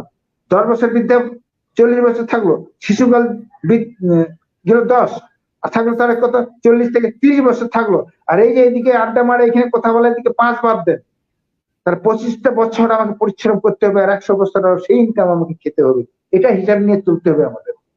এটা খুশি নয় যে আমি 100 বছর বাঁচলাম, খুব ভালো, একদিকে মাইনাস হচ্ছে আয়ুটা, একদিকে প্লাস হচ্ছে, এটা চিন্তা করে চলতে হবে আমাদের, তাহলে তো আমাদের উন্নতি হবে। স্যার আপনাকে বলবো না, এটা এমনি বুঝাইলাম। আমি আজকে মোটিভেটেড হলাম, আমার লোম খাড়া হয়ে যাচ্ছে কথা শুনতে শুনতে। এতটা শিক্ষা পেলাম, এতটা জীবন দর্শন পেলাম, এবং এত সহজ ভাবে কেউ কেউ কেউ শেখায়নি। আমরা কেউ এত সহজ ভাবে জীবনের পাঠ আমাদের এটাই করিমুল্লার স্পেশালিটি, যে লাইফটাকে এত সিম্পলি দেখেছেন এবং লাইফটাকে খুব সিম্পলি উনি ব্যাখ্যাও করেন। এবং আমি সবাইকে এটাই বলবো যে সত্যি লাইফটা খুব সিম্পল, মানুষের সেবা করি, ভালোভাবে থাকি, আনন্দের সহকারে থাকি, যার যেই জায়গায় আছি আমরা সবাই, সবার পোটেনশিয়াল আছে অনেক বড় কাজ করার। আমরা যদি নিজেকে জানি, নিজেকে বুঝি, তাহলে আমরা যে কোনো কিছু অ্যাচিভ করতে পারি, যে কোনো কিছু করতে পারি। আমরা মোটামুটি প্রায় 1.5 ঘন্টার কাছাকাছি আমরা আলোচনা করলাম। আমার মনে হয় করিমুল দাদার সঙ্গে কথা বললে কথা শেষ হবে না, কারণ ওনার শেষ হবে না। কথার মধ্যে শিক্ষা আছে। খুব গরিব আমরা, কাঁঠাল সিদ্ধ খেয়েছি 4 দিন 5 দিন, ভাত পাই নাই, খাই নাই আমরা। মানুষের এসব হয়তো আমি খেয়েছি, আমার মনে দুঃখ এখনো আছে, এসব হয়তো খেয়েছি। কি বলবেন, খিদা এমন একটা জিনিস, ঘুম পর্যন্ত হয় না খিদার চোটে। খুব ছোটবেলা মা প্রচন্ড কষ্ট করে খাওয়াইছি। এইটা সেই কষ্টটা ছিল বলেই আজকে উপরওয়ালার আশীর্বাদ, সকল মানুষের ভালোবাসা, আমাদের সকলের শ্রদ্ধা, সবকিছু আপনার সঙ্গে আছে। এবং সামনের দিনে এই শ্রদ্ধা, আপনি এমন একটা মানুষ যার কাজ কর্মকাণ্ড শেষ হবে না। পদ্মশ্রী আপনার জীবনকে শেষ করেনি। আমার মনে হয় পদ্মশ্রী উত্তর করিমুল হক জীবনটা নতুন ভাবে শুরু হয়েছে। সেখান থেকে আপনার এই কর্মকাণ্ড চলতে থাকুক, সবসময় আমরা পাশে থাকবো। বিশ্বজিৎ ঝা আমার ছোটবেলার বন্ধু, বারবার যেটা বলছি, আমাদের কঠিন সময় আমরা একসঙ্গে অতিক্রম করেছি, এবং এখন ঠিকঠাক সময়ে আর কি হয়তো খুব কম দেখা হয়, কারণ দূরত্ব মাঝখানে দুজনের অনেকটাই, কিন্তু সেই কষ্টের সময়টা তো একসঙ্গে করেছি। ফলে নারীর একটা সূত্র, নারীর যোগাযোগ মনে হয় আমাদের মধ্যে হয়ে রয়েছে। এবং ওর এই যে প্রথম যে বই, ওর সামনের দিনে আরো অনেক বই বেরোবে, কিন্তু প্রথম বই সবসময় সবসময় একটা আলাদা জায়গা। আমার মেকিং বিগ যেমন আমার হৃদয়ে একটা আলাদা স্থান, তেমনি বিশ্বজিৎ ঝা, ওর বই আমি সবাইকে অনুরোধ করবো তোমরা পড়ো। কারণ করিমুল হক দাদাকে, বাইক অ্যাম্বুলেন্স দাদাকে জানতে হলে, চিনতে হলে, তার জীবন বোধকে বুঝতে হলে, বা আজকে তিনি যে জায়গাটাতে পৌঁছেছেন তার ভিতটাকে জানতে হলে পড়তে লাগবে বাইক অ্যাম্বুলেন্স। আমার হসপিটালটা একটু দেখাচ্ছি, আমার বেড গুলো দেখাচ্ছি হসপিটালের, আমার বেড গুলো। এটা তো আমার এমনি বসার জন্য এগুলো রাখছি আমি, আমার এটা আছে।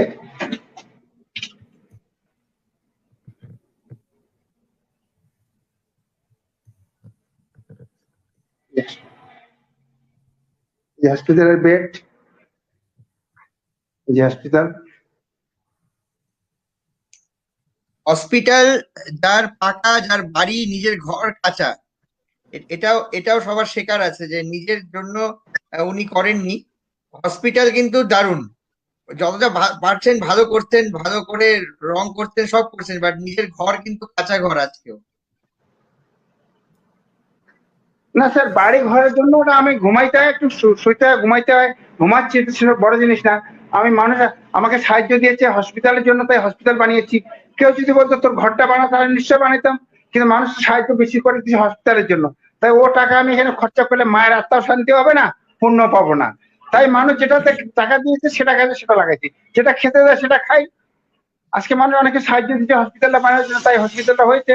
আরো টাকা দিতে আমি যদি বাড়ি বানাই ঘুমাই, কয়দিন থাকবো? আমার এই বাঁশের বেড়ার ঘর, বিশ্বজিৎ ঝা বাবু জানে যে আমার ঘরটা যেখানে শুই এখানে বাঁশের বেড়া আছে, আমার কাঠের ঘর, উপর দিয়ে টিন আছে, টিনের ফুটা আছে, ওগুলো আমার চলে, এগুলো কোনো ফ্যাক্টর না। মানুষ ভালো মতন চিকিৎসা পায়, সব কিছুর চিকিৎসা। আমার এইটা সবকিছু আমার এটা নিজেরই হসপিটালে ডাক্তারবাবুর চেম্বার, এটা ডাক্তারবাবুর চেম্বার।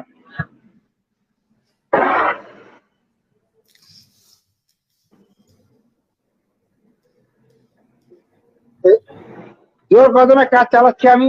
এখানে বিউটি পার্লার ট্রেনিং সেন্টার খুলবো, সেলাই ট্রেনিং সেন্টার খুলবো, অনেক মানুষ কর্মসংস্থান আমি ব্যবস্থা করে দিব, তার জন্য এটা আমি চালাচ্ছি। আর এটা আমার হসপিটালের বাইরে, আমি যা বলি ক্লিয়ার, আমার লুকা চাপা থাকে না, আপনারা দেন জন্য করতে পারি। এটা আমার হসপিটালে কি এটা চলছে। আমার আমার আমার অরিজিনাল বিশ্বজিৎ ঝা বাবু, আপনাকে আমি আরেকটা জিনিস দেখাচ্ছি। অ্যাকোয়াগার্ড জলের প্লেন আমেরিকা থেকে বসাই দিয়েছে। যে অ্যাকোয়াগার্ড জলের প্লেন এখানে গ্রামের লোক খায়, সেটা এখানে আছে। এই যে অ্যাকোয়াগার্ড জলের প্লেন, এই প্রকল্পটা দুটো আছে, একটা আমার গ্রামে আমি দিচ্ছি, আর অন্য গ্রামও দিচ্ছি। এই যে ইউএসএ লেখা আছে দেখেন, এই যে ইউএসএ ঠাকুর সেনগুপ্ত, এটা বুঝলেন তো, এটা উল্টা দিয়ে লেখা আছে জন্য বুঝতে পারতেছেন হয়তো। এটা আছে, আমার যা আছে সব এগুলো আছে, চলে। এই একটা অ্যাম্বুলেন্স ডিভাইড করছে একটা ব্যাংক থেকে, সেটা এটাও চলে চলে এইভাবে। আর এই যে আমার বাড়ি ঘর এই চলছে, আমার এই এখনো আমাদের এই বাড়ি ঘর এই চলে। আমার এই যে গরিব মানুষের এটা দিয়ে আমার হাজার হাজার লোক, মন্ত্রী পর্যন্ত আমার বাড়িতে আসে, খায়, যায়, চলে। আমরা লজ্জাবোধ নাই, মানুষ তো আমার বাড়িতে আসে, আমার বাড়িতে সব এখন যে চলে। আর আমার দেখুন সবচেয়ে বড় জিনিস, আমার এই যে ঘরে সব রান্না করে আমার ফ্যামিলির লোক, দেখুন আমার খাচ্ছে এগুলা, সবাই দেখছেন। এই রান্নাঘরে আমার আমার অনেক সৌভাগ্য হয়েছে খাওয়ার। আপনারাও যান করিমুল্লার বাড়ি, আমার ওখানে বসে মেঝেতে বসে খেতে ইচ্ছে করছে দাদা। হ্যাঁ, এই যে এখানে আমার এখানে লোকজন আসে, এখানে বসে, এখানে দেখে, এখানে সব আছে এখানে। এই যে মোমেন্ট, এই যে বাইক অ্যাম্বুলেন্স, এটা একটা বাইক অ্যাম্বুলেন্স আমার, 2 চাকার অ্যাম্বুলেন্স, এটাও চলে। এটা একটু দেখবো আজকে, যে যার জন্য দাদা আমাদের বাইক হ্যাঁ, অ্যাম্বুলেন্স এটা হলো বাইক অ্যাম্বুলেন্স। এটা আমার 2 চাকার গাড়িটা, এটা 2 চাকার অ্যাম্বুলেন্স। এটা নিয়ে 6,500 লোকে, 6,500 এই গাড়িটাতে আমি ডিভাইড করছি মানুষকে, 6,500-এরও বেশি। করিমুল্লা ওটা দেখান, ওই যে বাজাজেরটা দেখান। যারা যারা যারা যারা রাত্রিবেলা বাইক জোরে চালিয়ে সাইলেন্সার খুলে দিয়ে হিরো হওয়ার চেষ্টা করেন, তাদেরকে বলবো একবার করিমুল হক সাহেবের বাইকটাকে দেখবার জন্য। বাইক নিয়ে সবাই যেন সেফ ড্রাইভ, সেফ লাইফ, সবাই যেন হেলমেট পরে। আমি চাই একটা, এই যে আমার বাইক অ্যাম্বুলেন্স, এই একটা বাইক অ্যাম্বুলেন্স আপনারা হয়তো দেখতে পাচ্ছেন, এই যে একটা বাইক অ্যাম্বুলেন্স, তা রাখছি এখানে, অন্ধকারের জন্য দেখা যাচ্ছে না। হ্যাঁ, এটা একটা বাইক অ্যাম্বুলেন্স, এই যে দেখুন এগুলা। এই যে মোটর সাইকেল, এটা সাইড কার এটাকে বলে। এটাতে ডেড বডি নিয়ে আসে, 4 চাকা অ্যাম্বুলেন্সের কাজ করে, এটা কোনো অসুবিধা হয় না। তো আমি চাই গ্রামের ছেলেরা যেন এই বাইক হোক যে করে হেলমেট পরে যেন গাড়ি চালায়। আমার এটাই অনুরোধ, একটা গ্রামের ছেলে গাড়ি কিনুক, মোটরসাইকেল কিনলে আমার আনন্দ হয়, খুশি হয়। যে কোনো গ্রামের ছেলে যে একটা গাড়ি কিনছে আনন্দ, তাও যেন হেলমেটটা পরে নিয়ন্ত্রণ রেখার মধ্যে যেন গাড়িটা চালায়। আমি সবচেয়ে এটা কামনা করি, সে যেন গাড়িটা দ্রুত গতিতে না চালায়। অনেক প্রাণ চলে যাচ্ছে, আমার এখানে অনেক পেশেন্ট আছে, অ্যাক্সিডেন্ট পেশেন্ট, তাদেরকে উদ্দেশ্য আমি বলবো যে গ্রামের ছেলে তোমরা গাড়ি কিনো, আমার আপত্তি নাই, গাড়ি চালাও, আমরা খুব খুশি হবো যে একটা গ্রামের ছেলে গাড়ি কিনছে। কিন্তু অ্যাক্সিডেন্ট হচ্ছে, তার জন্য হেলমেট পরে। এই যে ডাক্তারবাবু এখানে আসে, কোন কোন ডাক্তারবাবু কবে আসে, এখানে সব সাইনবোর্ড দেওয়া আছে আমার। হ্যাঁ, এখানে সাইনবোর্ডের মধ্যে লেখা আছে কোন কোন ডাক্তারবাবু আছে। তো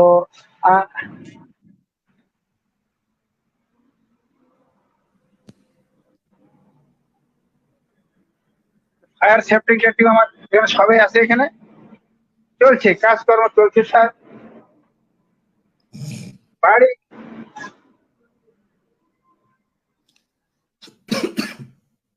করিমুলদার জীবনটা এত বড় ইন্সপিরেশন না, করিমুলদার সপ্তর্ষি, করিমুলদার জীবনের গল্পটা লিখতে গিয়ে আমার অনেক চেঞ্জ এসেছে হ্যাঁ, জীবনে, সৌরভ আমার সৌরভ মানসিকতায় অনেক চেঞ্জ এসেছে। আরে সৌরভ গাঙ্গুলি কি লিখছে এখানে দেখেন তো। পড়া যাচ্ছে না করিমুলদার। ঈশ্বর অনেক শক্তি দিক করিমুলকে। হ্যাঁ হ্যাঁ, সৌরভ গাঙ্গুলি লেখা, সৌরভ গাঙ্গুলি হাত দিয়ে লিখছে। করিমুলদার জীবনী লিখতে গিয়ে সপ্তর্ষি আমার নিজের অনেক চেঞ্জ হয়েছে, আমি as a human being change হয়ে গেছি। তো করিমুলদার বইটা পড়লেও সবাই চেঞ্জ হবে, আমি জানি সবার জীবন চেঞ্জ হয়ে যাবে।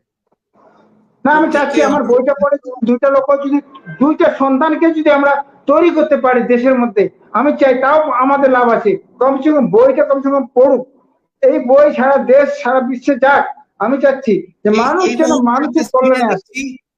এই মুহূর্তে স্ক্রিনে দেখছি বইটার লিঙ্কটা, বাইক অ্যাম্বুলেন্স দাদা, করিমুল হক, অথার্ড করিমুলদার বইটা একটু দেখান। বিশ্বজিৎ ঝা, পেঙ্গুইন পাবলিকেশনের। তোমরা এবং মানে আমার প্রথমেই মানে ধন্যবাদ দেব আমার বন্ধু, আমার মানে সেই ছোটবেলার সমস্ত সুখস্মৃতির যে ভাগীদার, অংশীদার বিশ্বজিৎ ঝা, ওকে। কারণ ওর জন্য আজকে এই মহান মানুষটার সঙ্গে পরিচয় হলো আমাদের, তাই ওকে সবার প্রথমে ধন্যবাদ জানাবো। এত সুন্দর মানে অ্যাকচুয়ালি জহুরির চোখ যেটাকে বলে, করিমুলদার জীবন নিয়ে যে বই লেখা যেতে পারে সেটা কিন্তু ও আবিষ্কার করেছে, ও বের করেছে। এই আইডিয়াটার জন্য মানে a big round of applause for Biswajit Jha. এবং I am really proud of you to have a friend like you. তুই মানে you have made me proud. এবং এটাই আমি আশা করব যেন রাজগঞ্জ, তোর বাড়ি, করিমুলদারও বাড়ি জলপাইগুড়ি জেলার মালবাজারের প্রত্যন্ত গ্রাম, আমরা তিনজনই জলপাইগুড়ির, এবং মানে এক সময় পিছিয়ে পড়া জেলা হিসেবে পরিচিত। আমি বলবো যে মানে নিজের ইচ্ছা শক্তি থাকলে সমস্ত প্রতিকূলতা একদিন হার মানবে। করিমুল হক আজকের করিমুল হওয়ার পিছনে ওই যে দাদা যেটা বললেন যে ইচ্ছা লাগবে এবং শক্তিটা লাগবে। সুতরাং তোমাদের নিজেদের শরীরকে ভালো রাখতে লাগবে আর মনকে ভালো রাখতে লাগবে, তাহলে ইচ্ছাও থাকবে, শক্তিও থাকবে। দাদার সেই কথা মানে দাদা এত ভালো বললো, আমি বই না পড়েও বেশ কয়েকটা সেশনের পরে আমি করাতে পারবো, কারণ আপনার শিক্ষাগুলোকে আমি মনের ভেতরে নিয়ে নিয়েছি। এবং ওই রান্নাঘরটাতে আপনার যে রান্নাঘরটা দেখলাম, তার দালানে বসে আমরা একসঙ্গে ভাত খাবো খুব তাড়াতাড়ি। একদম এটার জন্য তো স্পেশালি ইনভিটেশন আমার তরফ থেকে, আমরা গিয়ে খাবো এর মধ্যেই, আমরা যাবো। এবং আমি মানে দাদাকেও ইসলামপুরে, এবং আমার বন্ধু তো সবসময় আছে এখানে, স্বাগত। আমরা মানে চেষ্টা করব খুব ভালোভাবে আপনার সঙ্গে সময় কাটালে আমার মনে হয় আমি অনেক কিছু শিক্ষা পাবো, ঋদ্ধ হব, এবং সেটার জন্য প্রতীক্ষা করলাম। আরো একবার মানে আমরা প্রায় 1.5 ঘন্টার উপরে আমরা অলরেডি কাটিয়েছি, খুব সুন্দর কাটানো, এবং আমার কাটানো জীবনের সেরা মুহূর্তগুলোর মধ্যে কিছুটা হবে এই করিমুল হক দাদার সঙ্গে কাটানো মুহূর্ত। কারণ সত্যিকারের জীবনের শিক্ষা প্রকৃত গুরুর মতন আজকের এই 1.5 ঘন্টাতে উনি আমাদেরকে দিলেন। আপনার সামনের দিনগুলো অনেক অনেক ভালো হোক, উজ্জ্বল হোক। আপনি কোটি কোটি মানুষকে অনুপ্রাণিত করুন, উদ্বুদ্ধ করুন। আপনি আজকে আমাকে উদ্বুদ্ধ করলেন, আমার এখানকার সমস্ত দর্শককে, আমাদের সমস্ত দর্শককে উদ্বুদ্ধ করলেন। আপনি দেশকে পরিবর্তন করতে পারেন, আপনি মানুষের মানসিকতাকে পরিবর্তন করতে পারেন, আপনি সমস্ত সমস্যার সমাধান করতে পারেন, এবং আপনি অনেক অনেক অনেক উপরে যাবেন। এটা আমাদের সবসময় ঈশ্বরের কাছে, আল্লাহর কাছে সবসময় এই প্রার্থনা থাকবে। ভগবানের কাছে আমাদের করজোরে এই প্রার্থনা থাকবে যেন করিমুল হক সুস্থ থাকুন। কারণ করিমুল হক সুস্থ থাকলে আমরা খুব ভালো থাকবো। এই প্রার্থনা করি, আমরা সুস্থ থাকবো, ভালো থাকবো এবং হাসতে পারবো। মানব সমাজ সুস্থ থাকবে আর হাসতে পারবো, একদম। এবং আজকে আমাদের আলোচনাটা এখানেই শেষ করতে হচ্ছে সময়ের অভাবে, কিন্তু আমরা আবার এই ত্রয়ী আবার মিলিত হব। আমি এরপরে করিমুল দাদার ওই রান্নাঘরের ওখানে বসে খেতে যাবো এবং পুরোপুরি ভিডিও করব, ঠিক আছে? স্পেশাল সবকিছু আমাদের শুধু ছোটবেলার কথা নিয়ে একটা স্পেশাল শো আমরা করব আমাদের। একটা খুব তাড়াতাড়ি আমাদের ছোটবেলার নিয়ে একটা সেশন আমরা করব। আর আমাদের এই পরিবারের এখন মানে সদস্য বলবো না, আমাদের পরিবারের একজন অভিভাবক হয়ে গেলেন আমাদের সকলের প্রিয় করিমুল দাদা। এবং দাদা শিক্ষকের পা ধুতে কোনো প্রণাম নেই, তাই আপনার মতন শিক্ষককে আপনার বাবা মাকে প্রণাম জানাবেন, বাবা মাকে প্রণাম জানাবেন সবসময় জন্য আমি বলছি বারবার। হ্যাঁ হ্যাঁ, আপনি তো এখন এসডি, আপনাকে স্যালুট জানাই। এবং আজকে আপনার শেখানো কথাতেই একটাই কথা বলবো, না স্যার, এরকম লোক না। আরো উন্নত হওয়ার পরিকাঠামো মানে একটা তো মাপকাঠি থাকে। যেদিন বুঝবো আমাদের দেশে আমাদের কোনো বৃদ্ধাশ্রম নেই, যেদিন বাবা মা সেদিন বুঝবো যে আপনার সবচেয়ে উন্নত হয়েছে। ঠিক ঠিক ঠিক, আপনার এই শিক্ষা তাহলে সকলের অনুমতি নিয়ে আমরা এখানেই শেষ করছি। সকলে ভালো থাকুন, সকলকে ধন্যবাদ জানাচ্ছি। নমস্কার, প্রণাম আমার তরফ থেকে। কথার মধ্যে যদি ভুল ত্রুটি করে থাকে, কেউ যদি দুঃখ পায় থাকেন, আমাকে দয়া করে ক্ষমা করে দেবেন। আমি কিন্তু এখনো বলছি, আমি শিক্ষিত লোক নই, আমি পড়তে পারি না। মোবাইলের এখন পর্যন্ত মোবাইলের ছবি তুলি, মেসেজ করতে পারবেন না। দয়া করে মেসেজ পাঠাবেন না, ফোনে কথা বলবেন আমাকে। এখানেই তাহলে